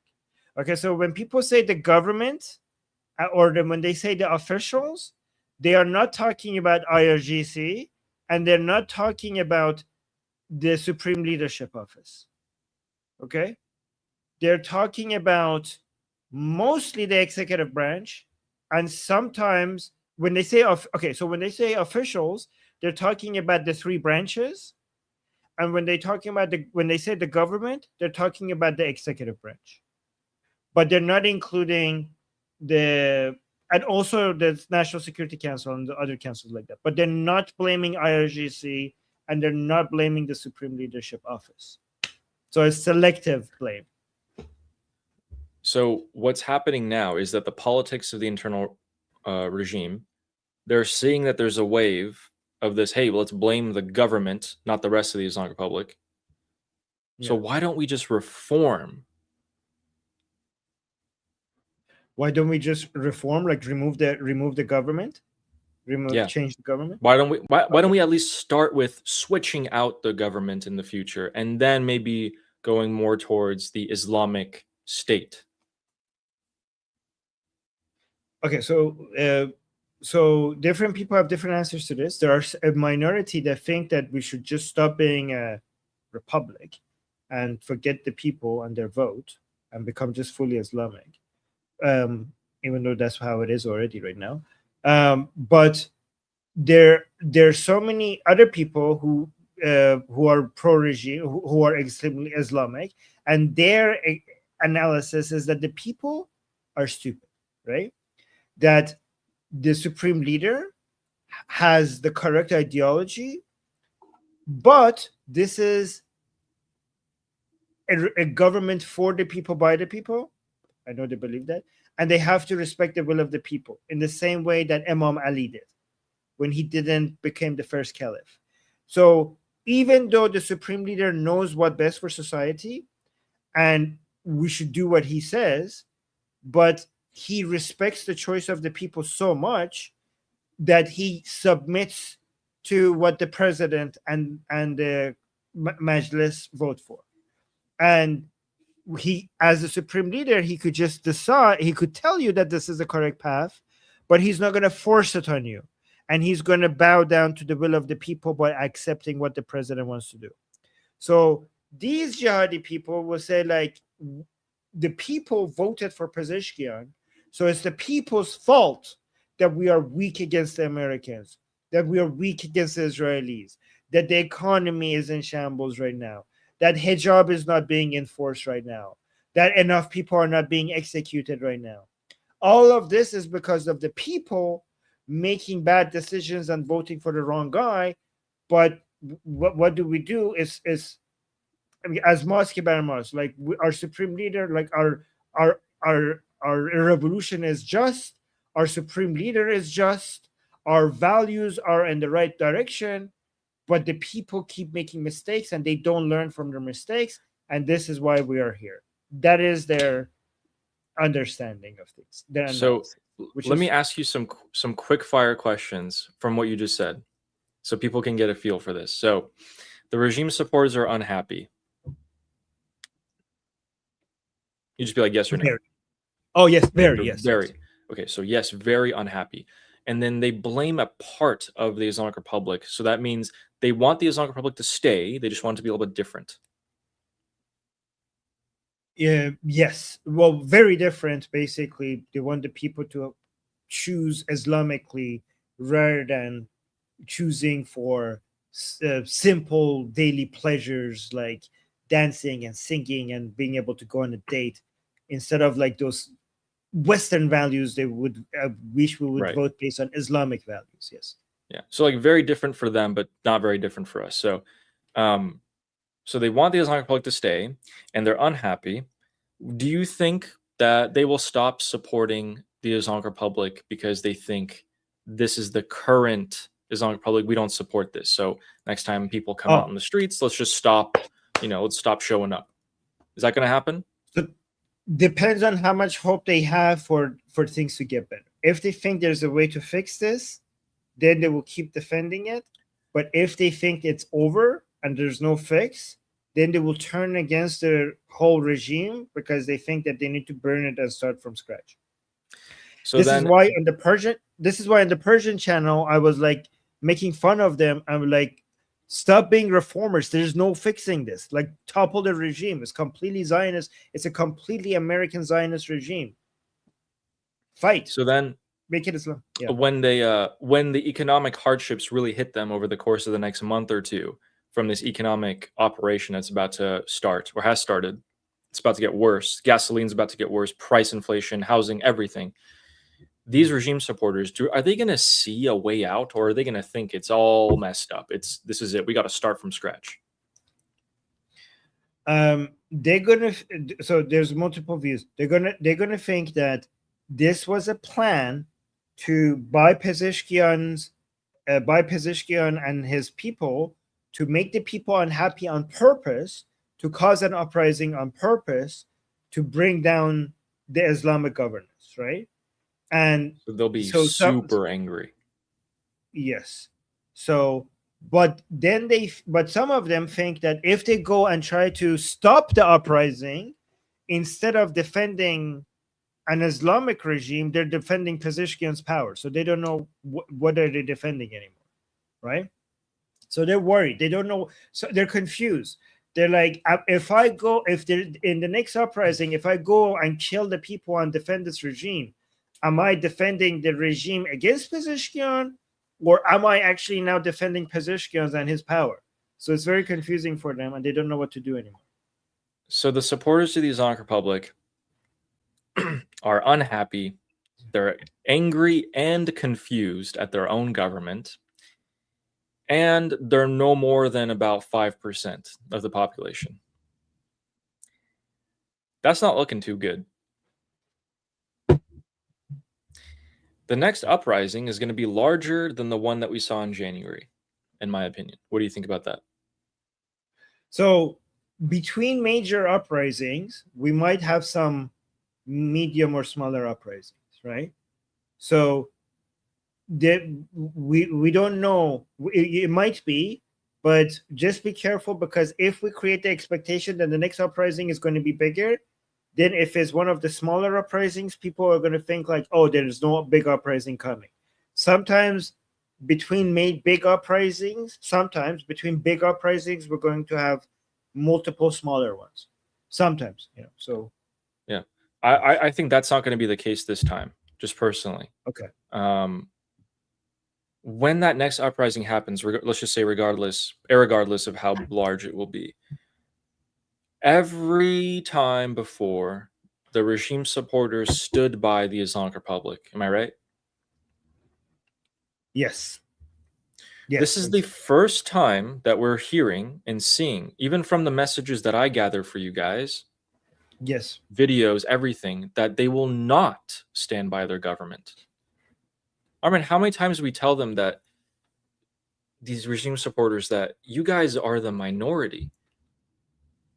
And if they stop showing up, no government can, or no dictator can stay in power with no support. Yeah, exactly. We should. I mean, don't tell them that, because I want them to be able to rise up against the regime. Because if you tell them that, then they're going to think like, oh, I don't want to be responsible for the fall of the regime. We should tell them that the regime is not Islamic anymore, and you guys have been taken over by Zionists and Americans, and encourage them to rise up. So if you guys would like to help with the downfall of the Islamic Republic, please go on social media and start mass spreading the messages that the Islamic Republic officials like Pezeshkian and Ghalibaf and Arakchi are all Zionist agents and very pro-America. So can I quickly respond to this? Function, why was this person timed out? This is actually a very important message. This is like, don't time out people like this, especially if they disagree with us. I would love them to be here on our channel. So I hope you're still here. somebody saying we will follow Islam. Somebody with the username we will follow Islam only is saying, I am a proud Muslim and I want to have a one-on-one discussion with you. How can I arrange a discussion?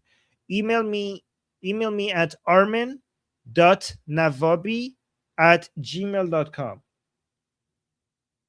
armin.navabi@gmail.com. So this is my first name, ARMIN dot NAVABI @gmail.com. Email me there. Oh, it was trolling? But it got trolling is okay, spamming is not. Yes. I don't know how you have the patience for these people. Hey. Yes. So yeah, that's what we're telling you. That's what we're telling you. There's going to be an uprising from the Iranian people. Then there's going to be an uprising from within the regime, and that's the coined term that Armin said for a few years, the double uprising. If you guys hear that, this is what they mean: regime supporters and Iranian people at the same time targeting the Islamic Republic, who in turn does not have as much money to fund its suppression forces. We just have to make sure that when we do the next step, the next uprising, that is going to be the final one. The final and last one. What the heck? All right. So with that, let's get into our super chats. Quite a few. And oh wait, sorry, I forgot to tell you guys that there was a couple other things. So in terms of Walmart news, show you guys this. So Walmart, the stock just plummeted off a cliff. It's going to raise some questions. Why? Here it is. See, big red line going down. Why did it do this? Apparently, Walmart missed its quarterly sales. It fell short. Walmart, why is that important? Walmart is a company that shows American consumers having money. Are they spending money on products? Are they consuming? And for it to miss its sales are telling people that, well, perhaps people have less money to start buying products with. It's one of the indicators. Just thought I'd share that with you guys. And I have to share this. I absolutely have to share this. I'm not even sorry. Okay, let me fast forward to the section where, because there's a lot of weapons here. Okay. So these are going to be the Saudi-backed militias. Guys, please look at this. Oh my God. Look at what they're using for target practice. These are the Saudi-backed snipers. Oh. Who are these people?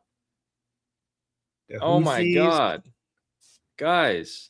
Okay, let's go back to this image right here so we can see them all lined up. Look at the person on the left. That's Mujtaba Khamenei. These are Saudi-backed Yemeni militias that are shooting target practice at Mujtaba Khamenei on the left there. That's pretty funny to me. So are all the four other are Houthi? Four Houthi? Two of them are the the one same. in the military outfit is the Houthi, I think, general or whatever you want to call it. And then the other people I actually don't know. Someone's on there twice. The twice guy, that's a Houthi. I know that guy. Okay. So that's a Houthi spokesperson. That's the general who keeps shouting all the time. Doesn't seem to know how to talk normal like a normal person. I don't know who that guy in the suit is, though. And then, by the way, 2 IRGC commanders, or high up there, were actually killed in Yemen. This was either yesterday or 2 days ago, because the report came out today. So in the last 48 hours, 2 IRGC were killed fighting in Yemen.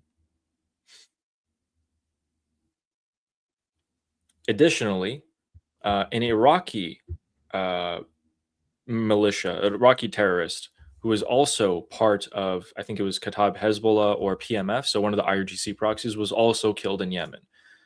You guys know what that means? Why would you need to send IRGC and Iraqi proxies over to Yemen?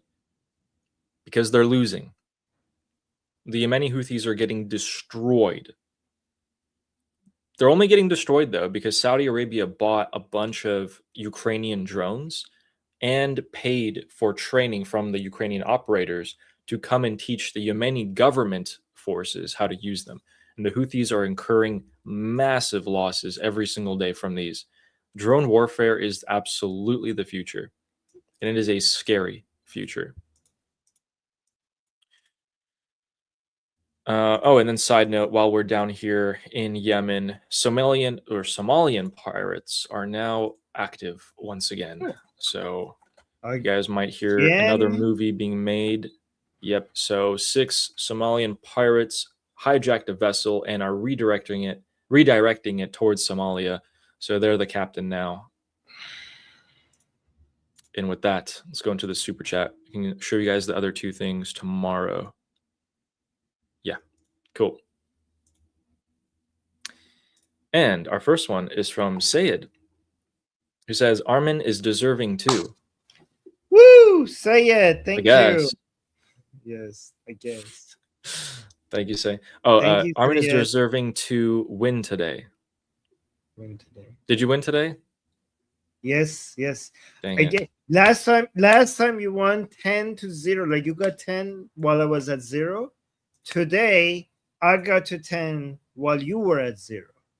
And I got to 10 within 3 minutes. Dang. 3 minutes. 3 minutes, well. guys. I think this was a record today for me. Does anyone have the score? Yes, I started. Of course, we have the score. Okay. Amir is what always is the score? Let me see. Amir has the score. Amir always has the score. Score is 13-6. Yeah. Stefan's telling me to surrender. Surrender. We could start with an MOU if you want. We could get the surrender. What are the terms of the MOU?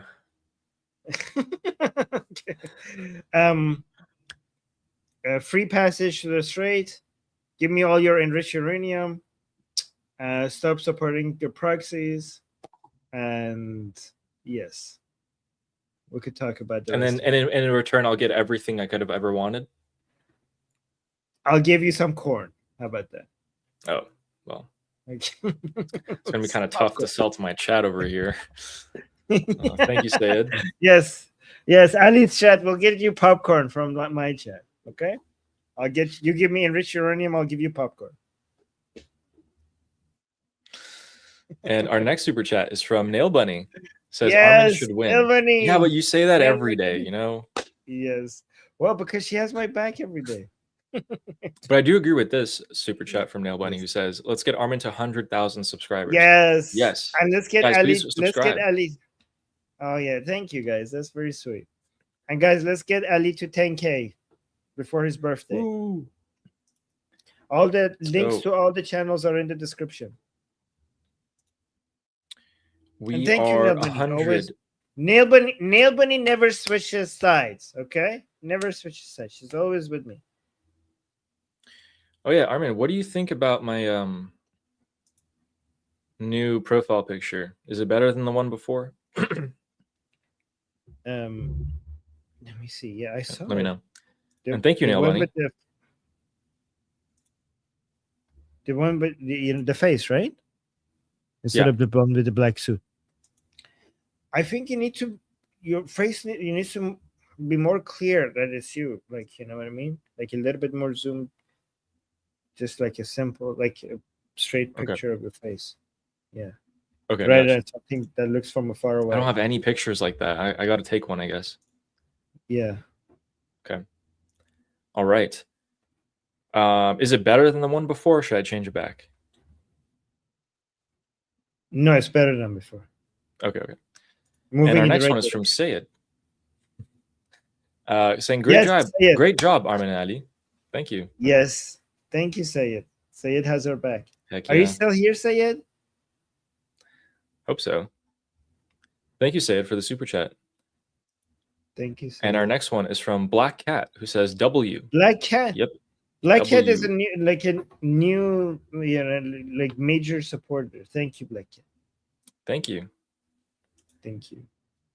And Trish Hawks, thank you for the jewels. Appreciate that. Ooh, thank you. See. And oh my God, what? Rod is saying, Ali, when is the last time you've been out in the sun? I've seen corpses with more color on their face. Take a couple days off and lay on the beach. Javid Shah. Someone earlier said that I'm whiter than Queen Elizabeth. I wasn't always this way, okay? I haven't seen the sun in like 8 months.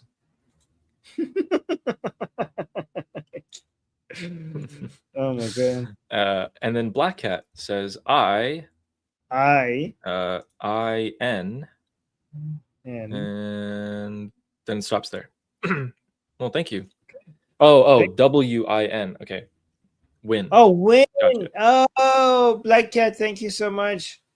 Thank you, Black Cat. Are you still here? Was Sayed still here? I didn't see him. Okay, thank you, Black Cat. Thank you, Sayed. Thank you, Black Cat. Sweet. Thank you. And apparently it's not a joke. People are saying it's not a joke. Thank you, Leo.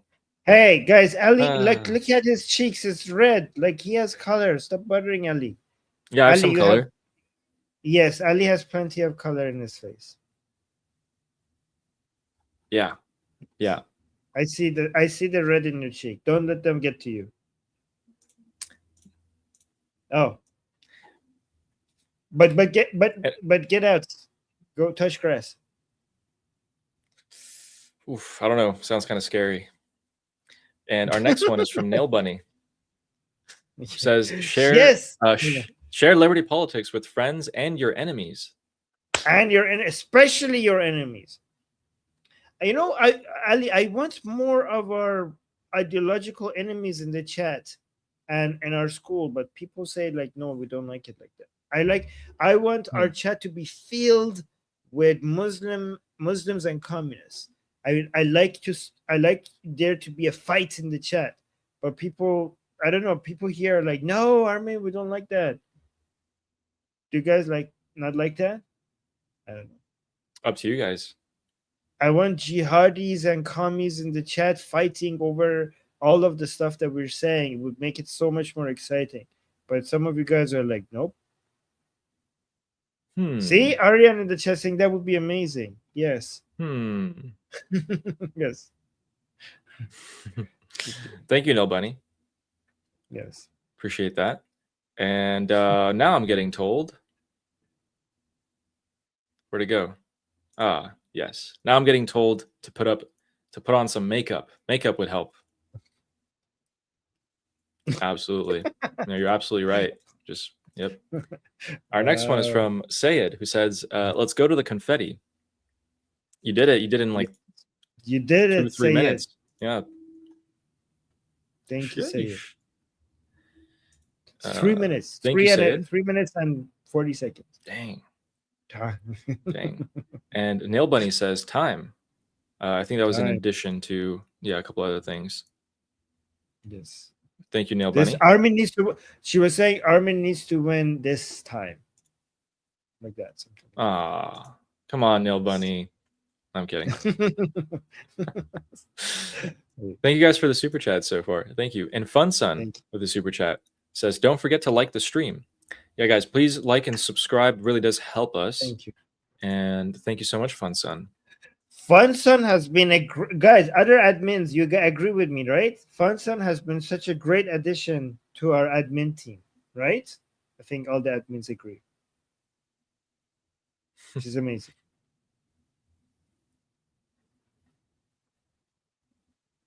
Thank you, guys. We have dermatologists in the chat telling me not to go into the sun. All right, fine. You convinced me. No, okay, no. You have to go to. I know, guys. Here's what I do. Okay, I get sun after 5 p.m. or early in the morning. Okay, so that you don't have to worry about skin cancer and stuff like that. There is just depending on your city, you could do research. Okay, Ali and I are health freaks. Just do research for your specific city. When is the best time to go out for me to get my sunlight, in the morning and in the afternoon, without having to worry about skin cancer? Yes. So you get the benefit of sun, but not the harm of the sun, if you time it right. Yeah. And what I've noticed is that amongst people that I know, so I was working in the medical industry, I would put on sunscreen. And if any of my friends were like doctors or nurses or anyone who in the medical field, they would wear sunscreen. And then anyone who wasn't would not wear sunscreen. And I'm like, you guys sure you don't want to wear sunscreen? Like you're going to, it's going to hurt you a couple decades from now. And they're like, yeah, we don't care. Like, it's all good, bro. I'll be all right. All right. Thank you, Sayed, who said like and subscribe. And our next one is from Fun Sun. Thank you for the jewels. And again. Neo, thank you Thank you for the jewels. Thank you. Amy says, first, planting my flag. I think that was the first super chat on my channel. Then. Yes. Thank you, Amy. Thank you, Amy. Thank you, Amy. The flag of Amy. Appreciate that. And oh yeah, guys. So vitamin K, yeah. So vitamin D and K should go together. Oh man, you know what? Don't take medical advice from me is what I'm gonna say. Let's just go with that. Do your own research. Whatever I say is just it's all depending on you guys' personal needs, of course. Thank you, Amy. And Justin is saying all this is going to make the Islamic Republic desperate to get a nuke. I know they wanted one before all this, but this is going to push them towards a nuke more than ever. It's their only way out of this. You're right. Is the only thing that I will adjust slightly, saying all this is going to, I would just change it to all this has made them extremely desperate. They always wanted a nuke, but now they're extremely desperate to get it faster than ever before. So it's already I mean, if I was like an evil supreme leader, genius guy, whatever, I would just be like, guys, let's just forget about nukes. Let's just build a virus. Let's just build a chemical weapon. Let's just build those. Let's build a bunch of those and just threaten the world with that. But they have been. But it's like they have been building those. Yeah, I would just do that instead of the nuke. Like I would get hundreds of warheads of chemical weapons and biological stuff like that.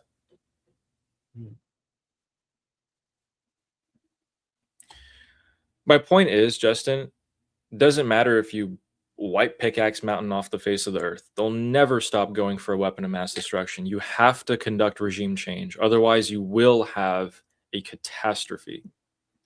But thank you for the super chat, and you're absolutely correct. Thank you. We're glad that you think that as well. And our next super chat is from Bill Kennedy. Oh, yeah. Wait. Nil Bunny has their back. We have to be careful.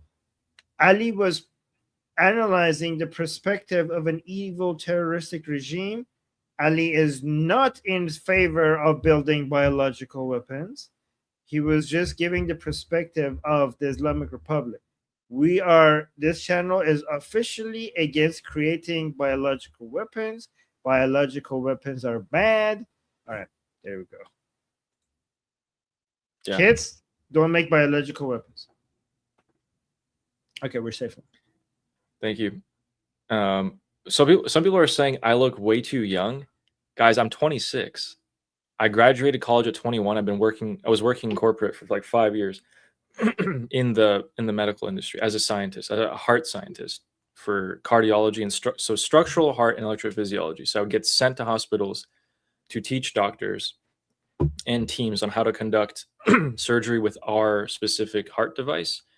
And then I would have to test it for years, build it for years, so engineering, and then all of that, and a lot of operating rooms. So, yeah. I'm not saying it out of like nothing. I'm not pulling it out of my butt.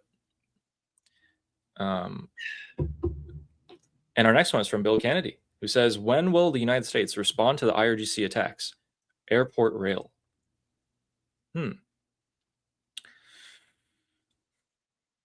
Probably a while from now. Probably like a month and a half, I would say.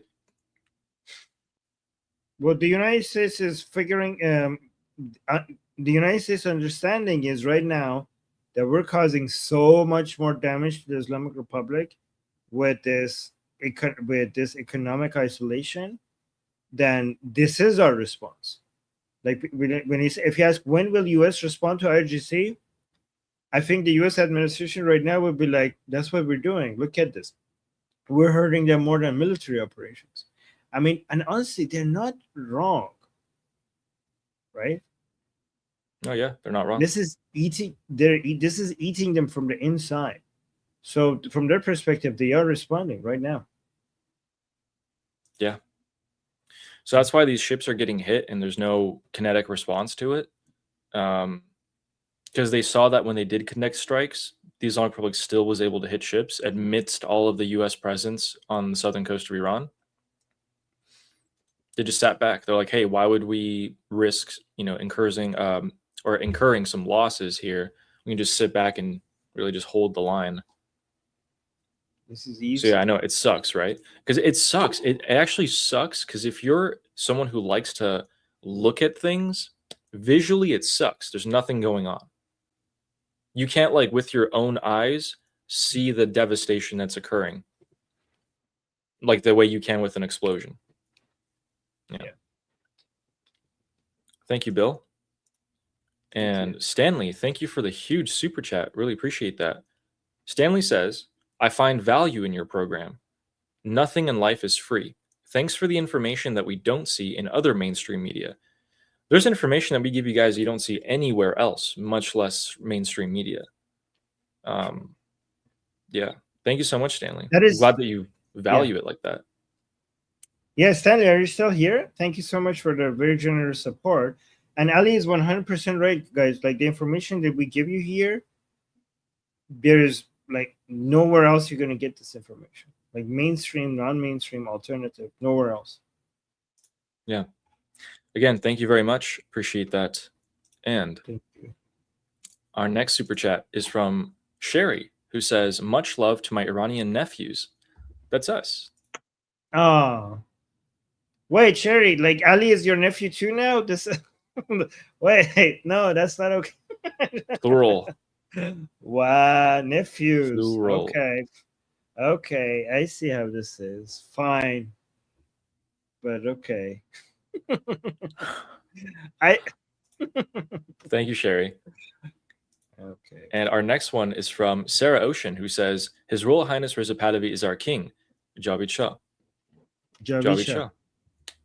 Thank you. Thank you, sir. There's actually he's being very active this entire time. He's working. I mean, you guys should see a picture of him from 12 months ago and a picture of him from now. The poor man is under so much stress. Thank you, Sarah. Appreciate that very much. And Tractor says, Oftabe used to say the United States has colonized us for 2,000 years. He's referring to Khomeini. Did he say that? Did he ever say that? I don't know, but I get the reference. So Oftabe is a what is bidet. that? What do you call it in English? Bidet. Bidet. So the bidet, Khomeini is famous for his bidet because there's a picture of him doing the Islamic washing before the prayer with the bidet. Right? So he should I find a picture? No, it's okay. No.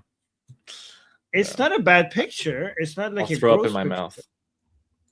Okay. Maybe it is a pro Khomeini.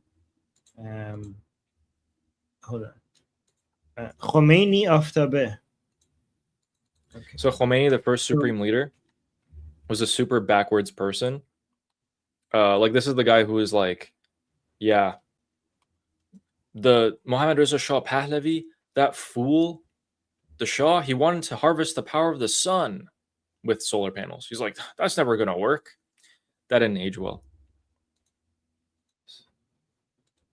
Okay, found it.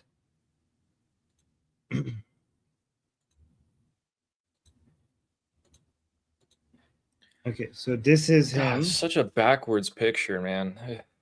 It's terrible. I hate this picture. Wait, let me find the colored version. So he was basically okay. I think it's like this one. Yeah.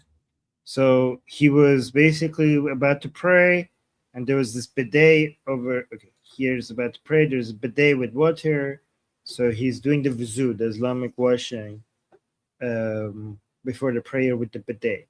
So a lot of people Gross. use the bidet as a symbol of Khomeini. Yeah. Let me see what's it. This is Trash. This is what. Wait, let me show you. This is what it looks like. See. This is an aftabe. Bidet. Yep.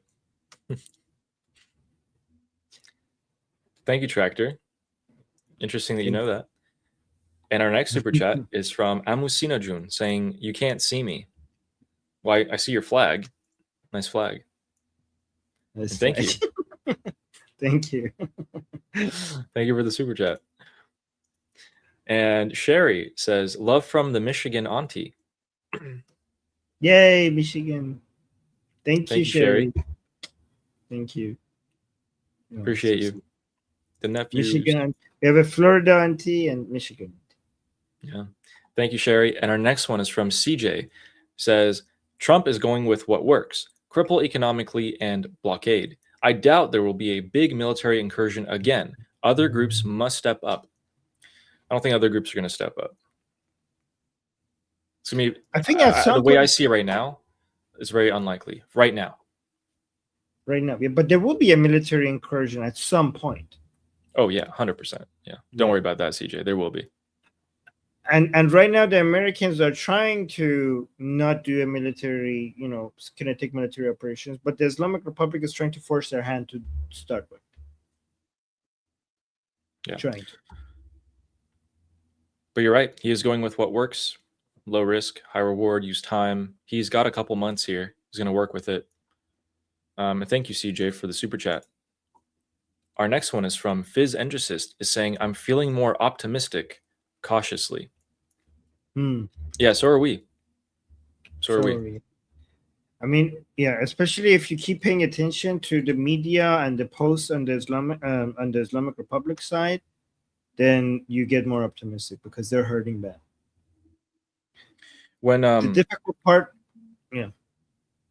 sorry, you go. No, the difficult part is that the Iranian people are suffering badly. But at least they have the hope that the end of this hardship is the fall of the Islamic Republic. If you guys could remember one thing, please, it would be that if an Iranian or someone tells you, oh man, hey, Fizz, I feel kind of hopeless about Iran. Your best answer is, that's okay, but just know that supporters of the Islamic Republic are feeling even more hopeless. The Islamic Republic feels way more hopeless than you do. They're in a way worse spot. And thank you for the super chat. Our next one is from Sarah Ocean, who says, confetti, stitches, love to all our allies. Read that. Read the super chat, Ali. No, I already read it. Thank you, Sarah. Appreciate that. We're gonna get a good guest on Tuesday. We can't have him watching any of our streams and thinking that we're You're right. Thank you so much, Sarah. Love to all our allies. Thank you. Sarah's like lol. Our next super chat is from Fenestros, saying, "Nice shirt, deserves some confetti." Oh, me? The traitor. The traitor says I have a nice shirt, but then calls me a prude. Yes. Okay. Thanks. Appreciate that. He is a prude though. No, but what I said you would never switch sides on me. Fine stars, but you did. But it's okay. I'll allow it. I'll allow it. Yep. Yes. Thank Look you for at the look super at chat. this. Look, wait. Look at this. Look at this. You got Ali confetti, and instead of him being grateful, he's highlighting a comment of you calling him prude. Instead of saying, "Well, thank you so much. Thank you for getting me to confetti." See how ungrateful he is? This is what you get for switching sides. This is what you get for switching sides. Enjoy. I'm always grateful. Ah. Finestras. And you're still on the other side. I don't know why. But Finestras says, there we I'm go. returning to Armin. There you go. That's how you would. Oh, see, he's happy. Look at this. Look at this. Never go in a shot ever again. Did you see that? He's like, whew, he's happy that you're leaving. Wow. So ungrateful. Thank Do you. not Thank even you. visit his Oh, I'm getting attacked on all fronts. Look at this. Eric is saying Armin is doing this out of love. Ali is doing this for the money. True. You what? got me, guys. I'm doing it for the money. That's my only motivation here. Yes, Anyway, that's thank why you, he's so ungrateful. Finestras. That's why he's so ungrateful and sending Yeah, people true. back. You got me all figured out. And our next super chat is from Justin saying, so we're watching Sopranos? I don't even think, like, the Sopranos, at least for a couple seasons, were good at managing their mafia.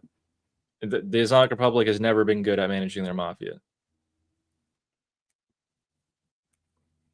The Thank you, Sopranos Justin. is entertaining, I think.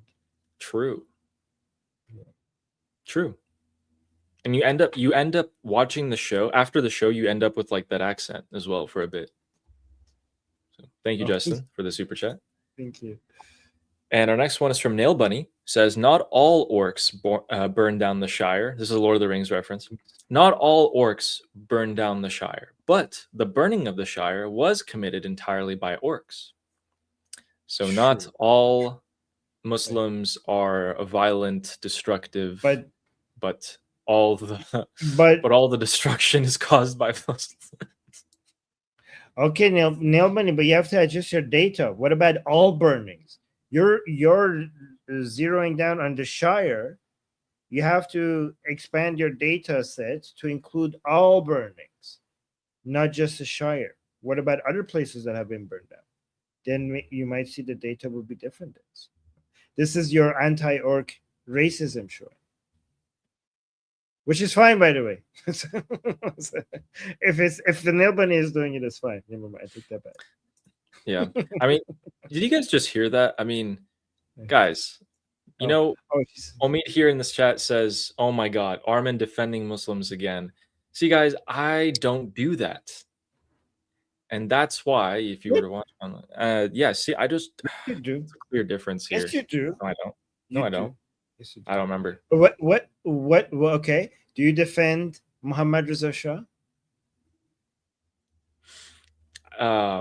Gotcha. Oh. Yeah, we have a super chat to read here.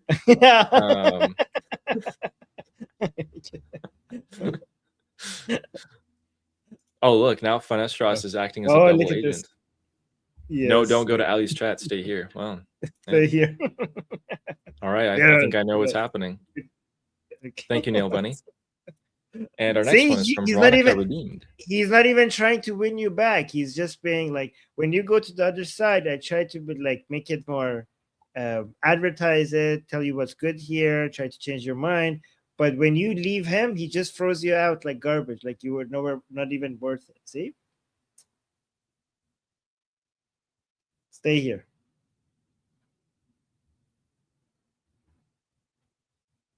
Oh, you're muted. Oh, then we have our next one from Veronica. Oh, okay.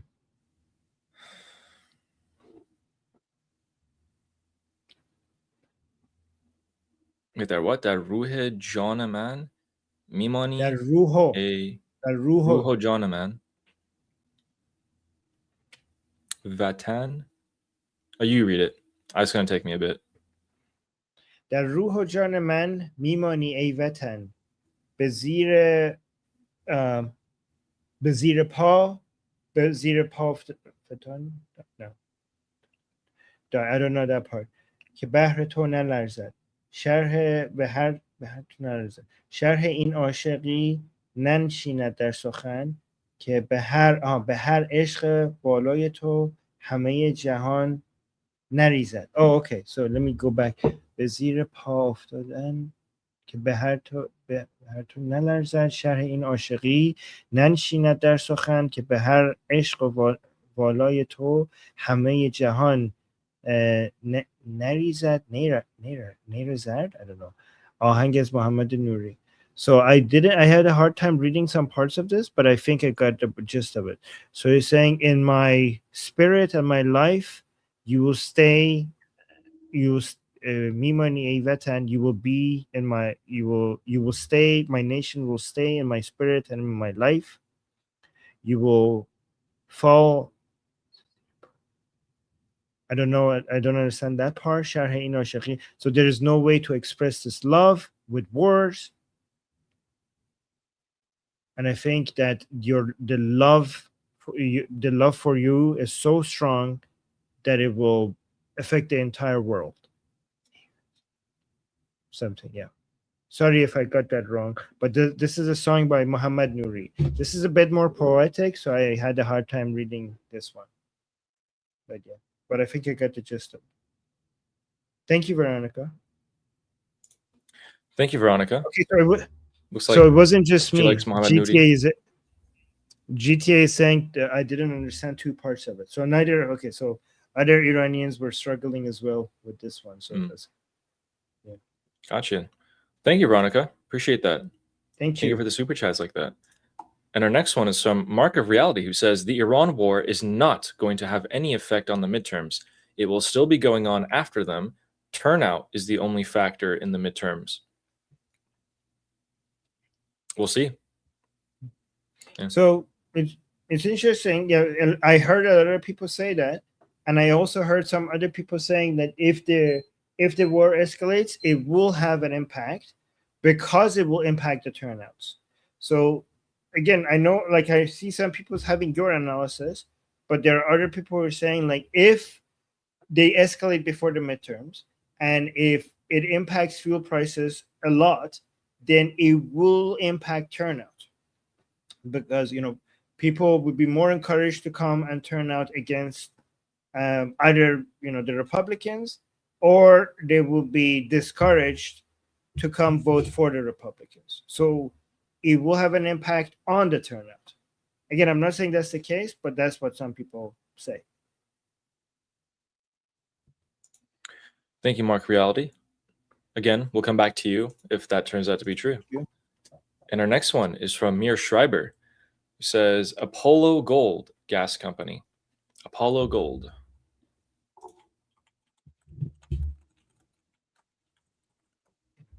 Huh.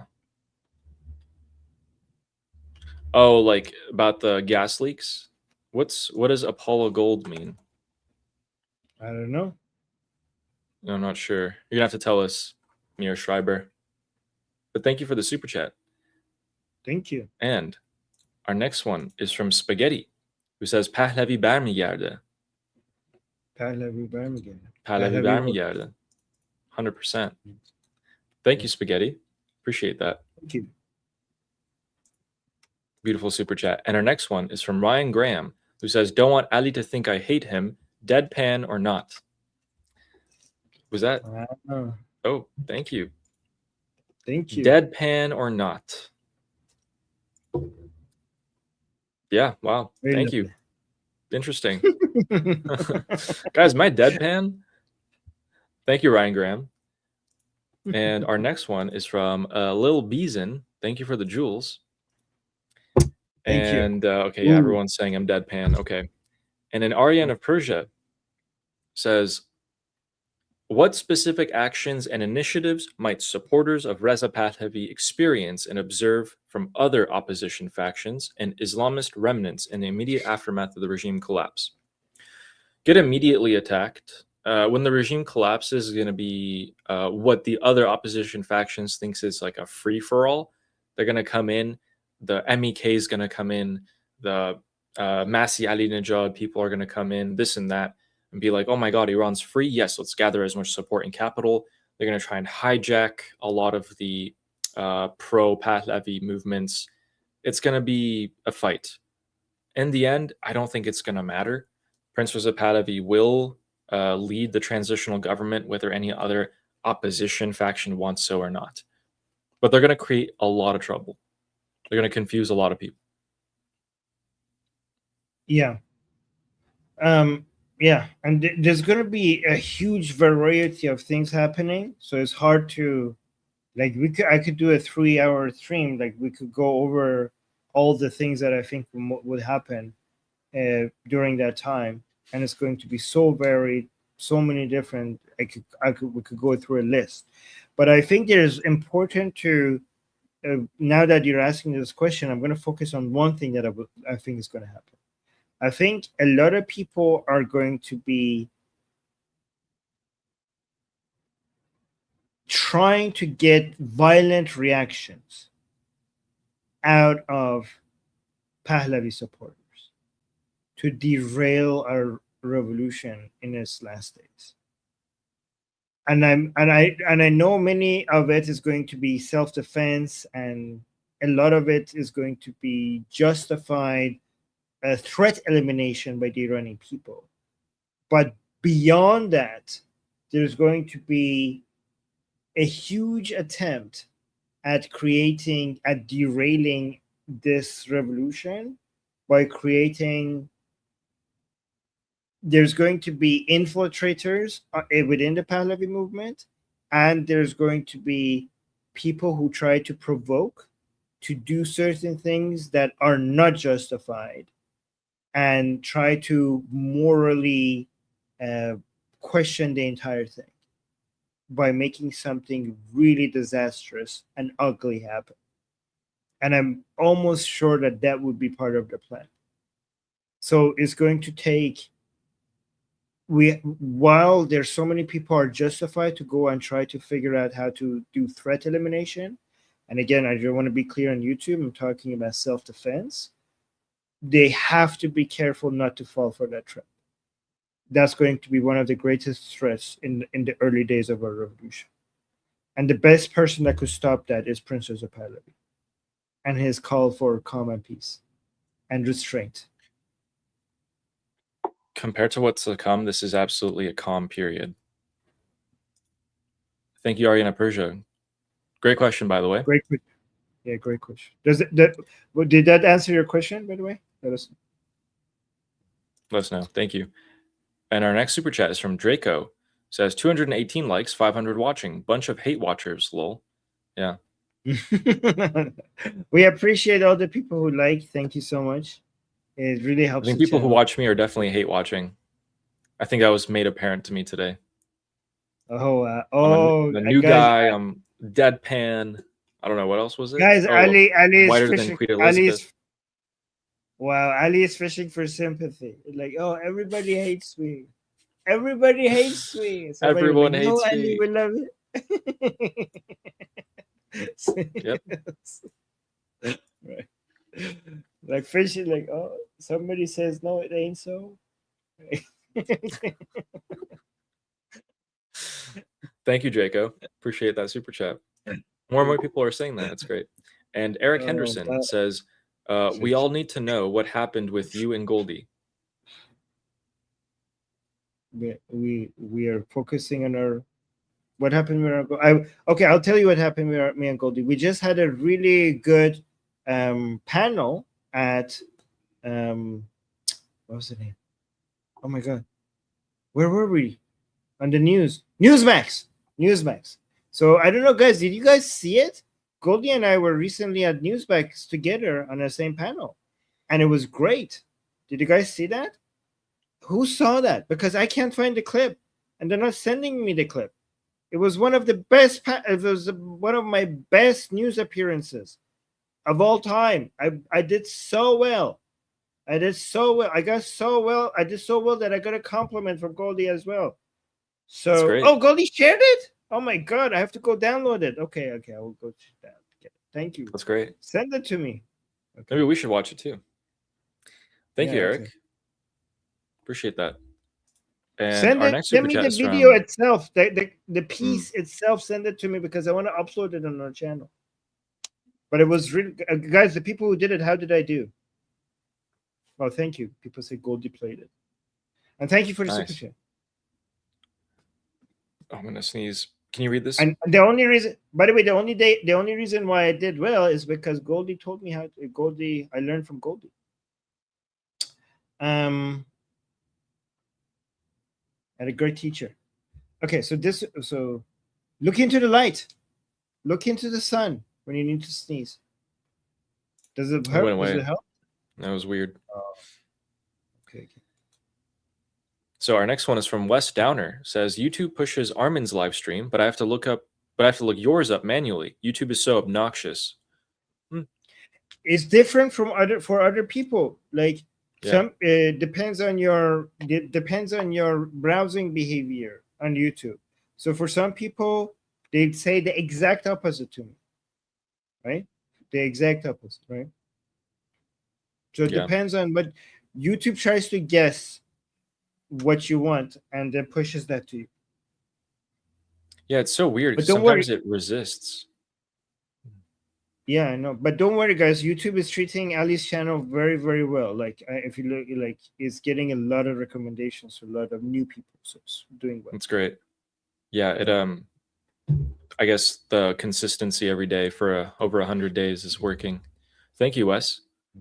Really appreciate that super chat. Thank you. Yeah, Wes is saying, yeah, but I'm a member of Ali's channel. I don't know. It's really just YouTube, really. Well, hopefully it fixes it soon. It fixes it. and- What do you fix? What, recommending my channel? Wow. He says like YouTube recommends Armin's channel. I'm like, oh, Ali's like, I hope YouTube fixes that problem. Wow. Okay. Yeah, that's Wow. Oh, that's wow. Okay. this is a problem. Look at me, YouTube. guys. How Look could how you? YouTube. look how benevolent I am. Like, oh, it's great. YouTube is treating Ali's channel good. I'm happy. And then he says, like, yeah, it's a problem. We need they should only recommend only my channel, not Armin's at all.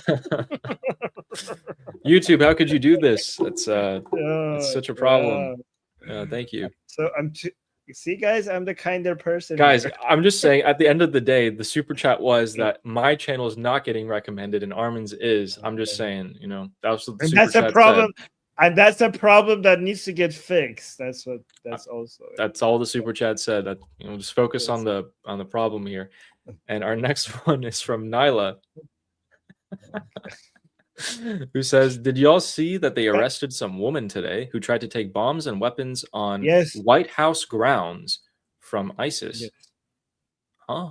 Yes, this is a white convert, a woman who was born in America as a white woman, converted to Islam, and then joined ISIS, and was trying to do an act of terror right now, and they got arrested. Just joined ISIS recently. Declared. How is that not on a front page news? It's just ISIS. I don't know. It should be. But it's crazy because like it's like it shows you how this ideology could still infect people. Like, she's no ties to Islam, no background in Islam.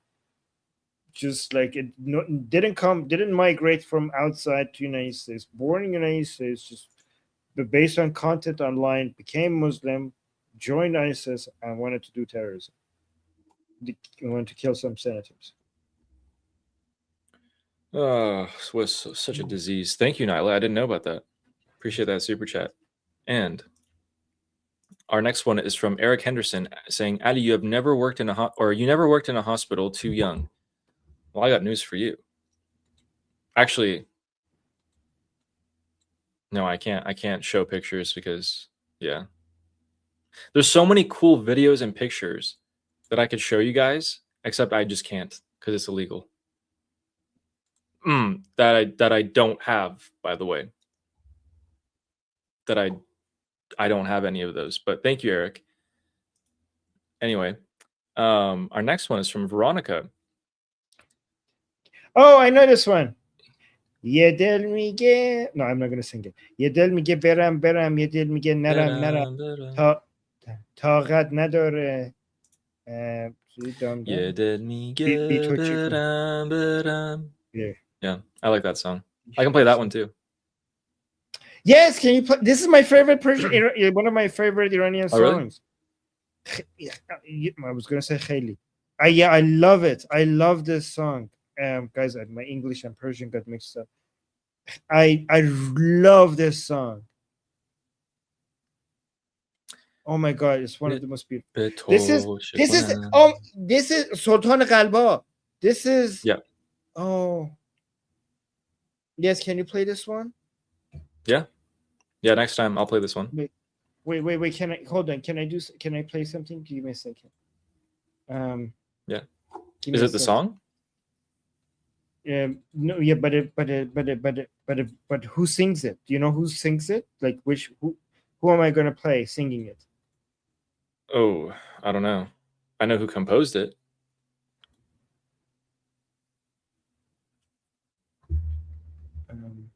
Okay, you read the next super chat. I will bring it. Okay, bring it back. And our next one is from Amu Sinojun saying Shelang or Aftabe. I kind of like Shelang more personally. Hey, as long as you're getting clean, right? So guys, there's two bidet options. There's like the handheld can version of the bidet, and then there's like the one attached to the wall where just like it's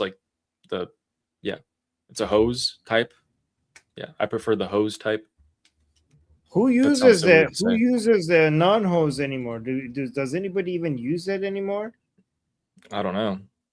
I mean, I don't know. I never asked. It's a good question. Okay. Thank you. Yeah, but Shelang all the way for it. Yeah, Shelang. And our next one is from Cristiano Ronaldo, who says, "What do you make of Ghalibaf's visit to Iraq?" What I make of it is two things. One, he's gonna talk to al-Zaidi, the prime minister of Iraq, or he did, and he told him, "Listen, buddy, you got to tone it down, okay? Please don't go after the proxies, okay? Don't go after the proxies."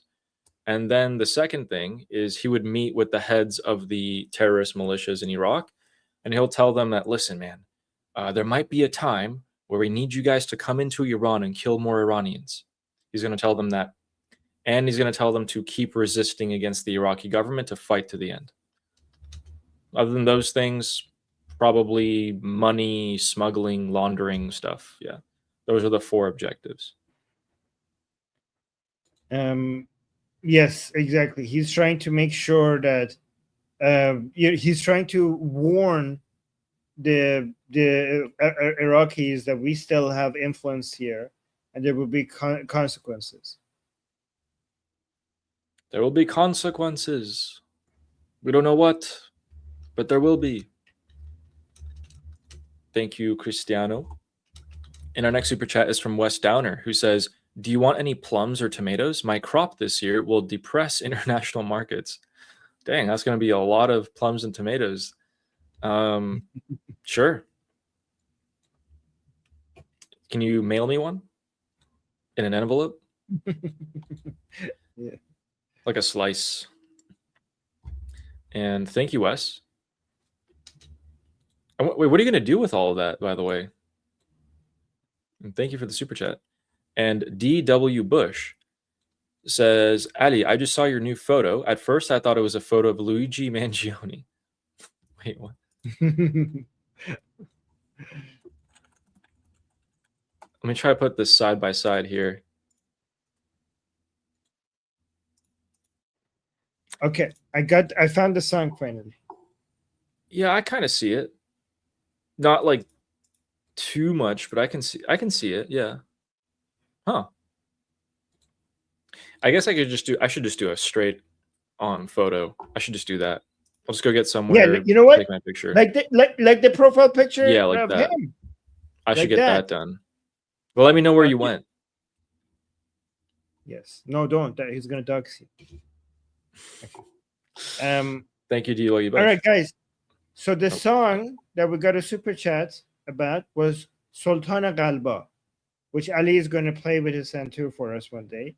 And it's a beautiful, beautiful song. Like the best song. And I'm going to play somebody singing it.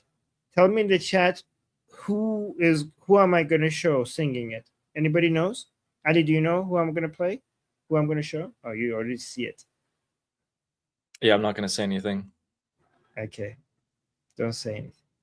Anybody know who I'm going to play? Sultan Qalba? Somebody saying RF. No. Oh, someone got it right. Somebody got it. Fine, Sir's got it. Okay, so this is Nikasha Karami. So this is the song that Veronica was just writing for us in the chat. And this is Nikasha Karami singing it. Let me just play it first.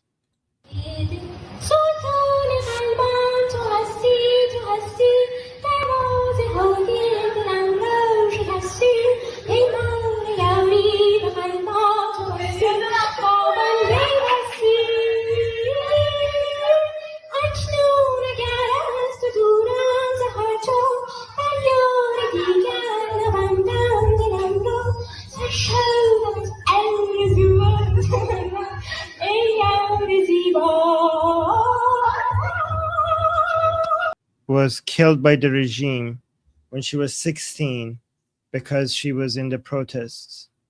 She was in the protests against the regime before the Lion and Sun uprising, during the Mahsa revolution. And she was killed in the most brutal way. They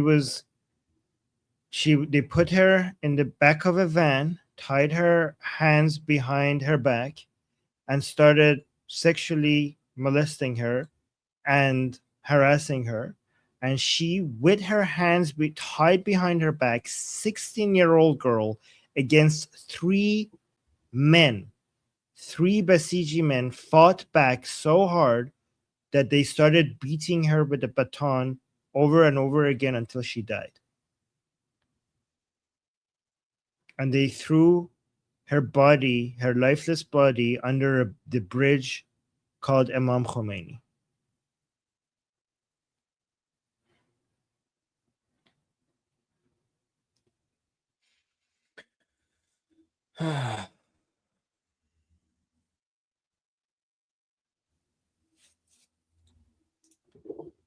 There it is. Thank you, Jewish Samantha.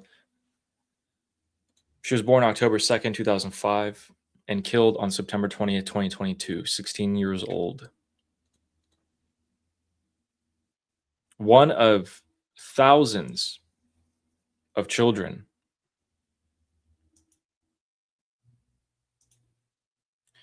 There are videos of her in the protest, and she was so brave. Like, she was at the front line. She was charging. She was at the top of this garbage can holding some. She wasn't just participating. She was like leading. Yeah. That's why they targeted her. You know, like, the only thing I can sum this up as is the people that we Iranians were before January 8th is very different than who we are today. Pre and post January 8th, completely different people, completely different views. Yeah, that's all I can say. So every time I hear the song Sultana Qalba, I think of her because she was singing it. Anyways. Thanks for showing that. All right, let's continue. We only have a few left here. Our next one is from Mir Schreiber, who says Apollo Gold equals the Pagers company that Mossad infiltrated. Oh. Yes. Oh my God. There should be a movie about this. Oh, I didn't know the name of the company. Years ahead of time, Israel, I don't like the operations. Ali, have you looked into the details? I don't remember the details. So But I'm guessing they created a company and then built it up, made it look legit, produced thousands of pagers, and then they had customers for years. They were operating as a company with legit customers for years, preparing and created the conditions so that at one point Hezbollah would come buy their pagers. But they had everything set up to be a legit company. It's pretty cool. With actual customers. So did they buy out the company, or did they create this from the beginning? I don't know. I forgot the details, but for years the job of these Mossad agents was to actually like do customer care, have an office, take calls, make pagers, deliver products, you know, have That's funny. employees, like just so that one day they could sell this to Hezbollah. It's crazy. Thank you, Mir Schreiber. I didn't know that was the name. Yeah. Appreciate that. Yeah, there really should be a movie. There should be so many movies. There will be so many movies, guys. Iran is actually one of the biggest filmmakers, or used to be. It died down a little bit in the last maybe decade or so, but yeah, it's going to come back swinging. And thank you for that super chat. Our next one is from Leo, who I think gives you the video to the interview. Yes, says at the 1 minute mark. Thank you, Leo. Thank you. Leo always has my back. Thank you so much. And we should definitely watch that sometime. Thank you for the super chat. Our next one is from Amy, who says, sung to tune of I want a hippopotamus for Christmas. I want a bidet for Christmas.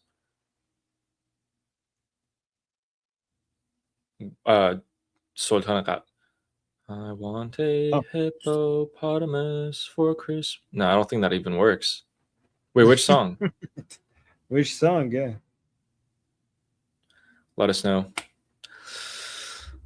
All right. Thank you, Amy. While we wait for Amy to tell us, guys. Oh, yeah. Please. Oh no, she's not responding. Go. Oh. Please what? Please remember to subscribe to both of our channels. We're here every single day, and we will be to the end and more. Things are going to be kicking off. It's always hard to say exactly when. It could be tomorrow. Could be tomorrow. Could be most likely, we think, probably a month and a half from now. And things are going to be kicking off around Iran and Iraq and Lebanon, and etc. sooner than that. So Amy says, I will sing it tomorrow on call. Okay. Gotcha. Oh. So it's great. With that, guys. Okay, guys, make sure you subscribe to Ali Samani and Liberty Politics, and also like the stream on both channels, and appreciate you guys that you have liked the people who have already liked. Thank you so much. That really helps us out. And we'll see you guys same time tomorrow. Don't forget our discussion group. The link is in the description. The link is in the QR code at the top left. We have group calls there every day. I'm there. Ali is there. And we'll see you guys same time tomorrow. And until then, I'm Israel Chai. Slava Ukrainian. Slava Ukrainian. Cuba Libre. Taiwan Jiayo. Long live America. Long live America. Javid Shah. Javid Shah. Hayende. Hayende. Iran. Iran.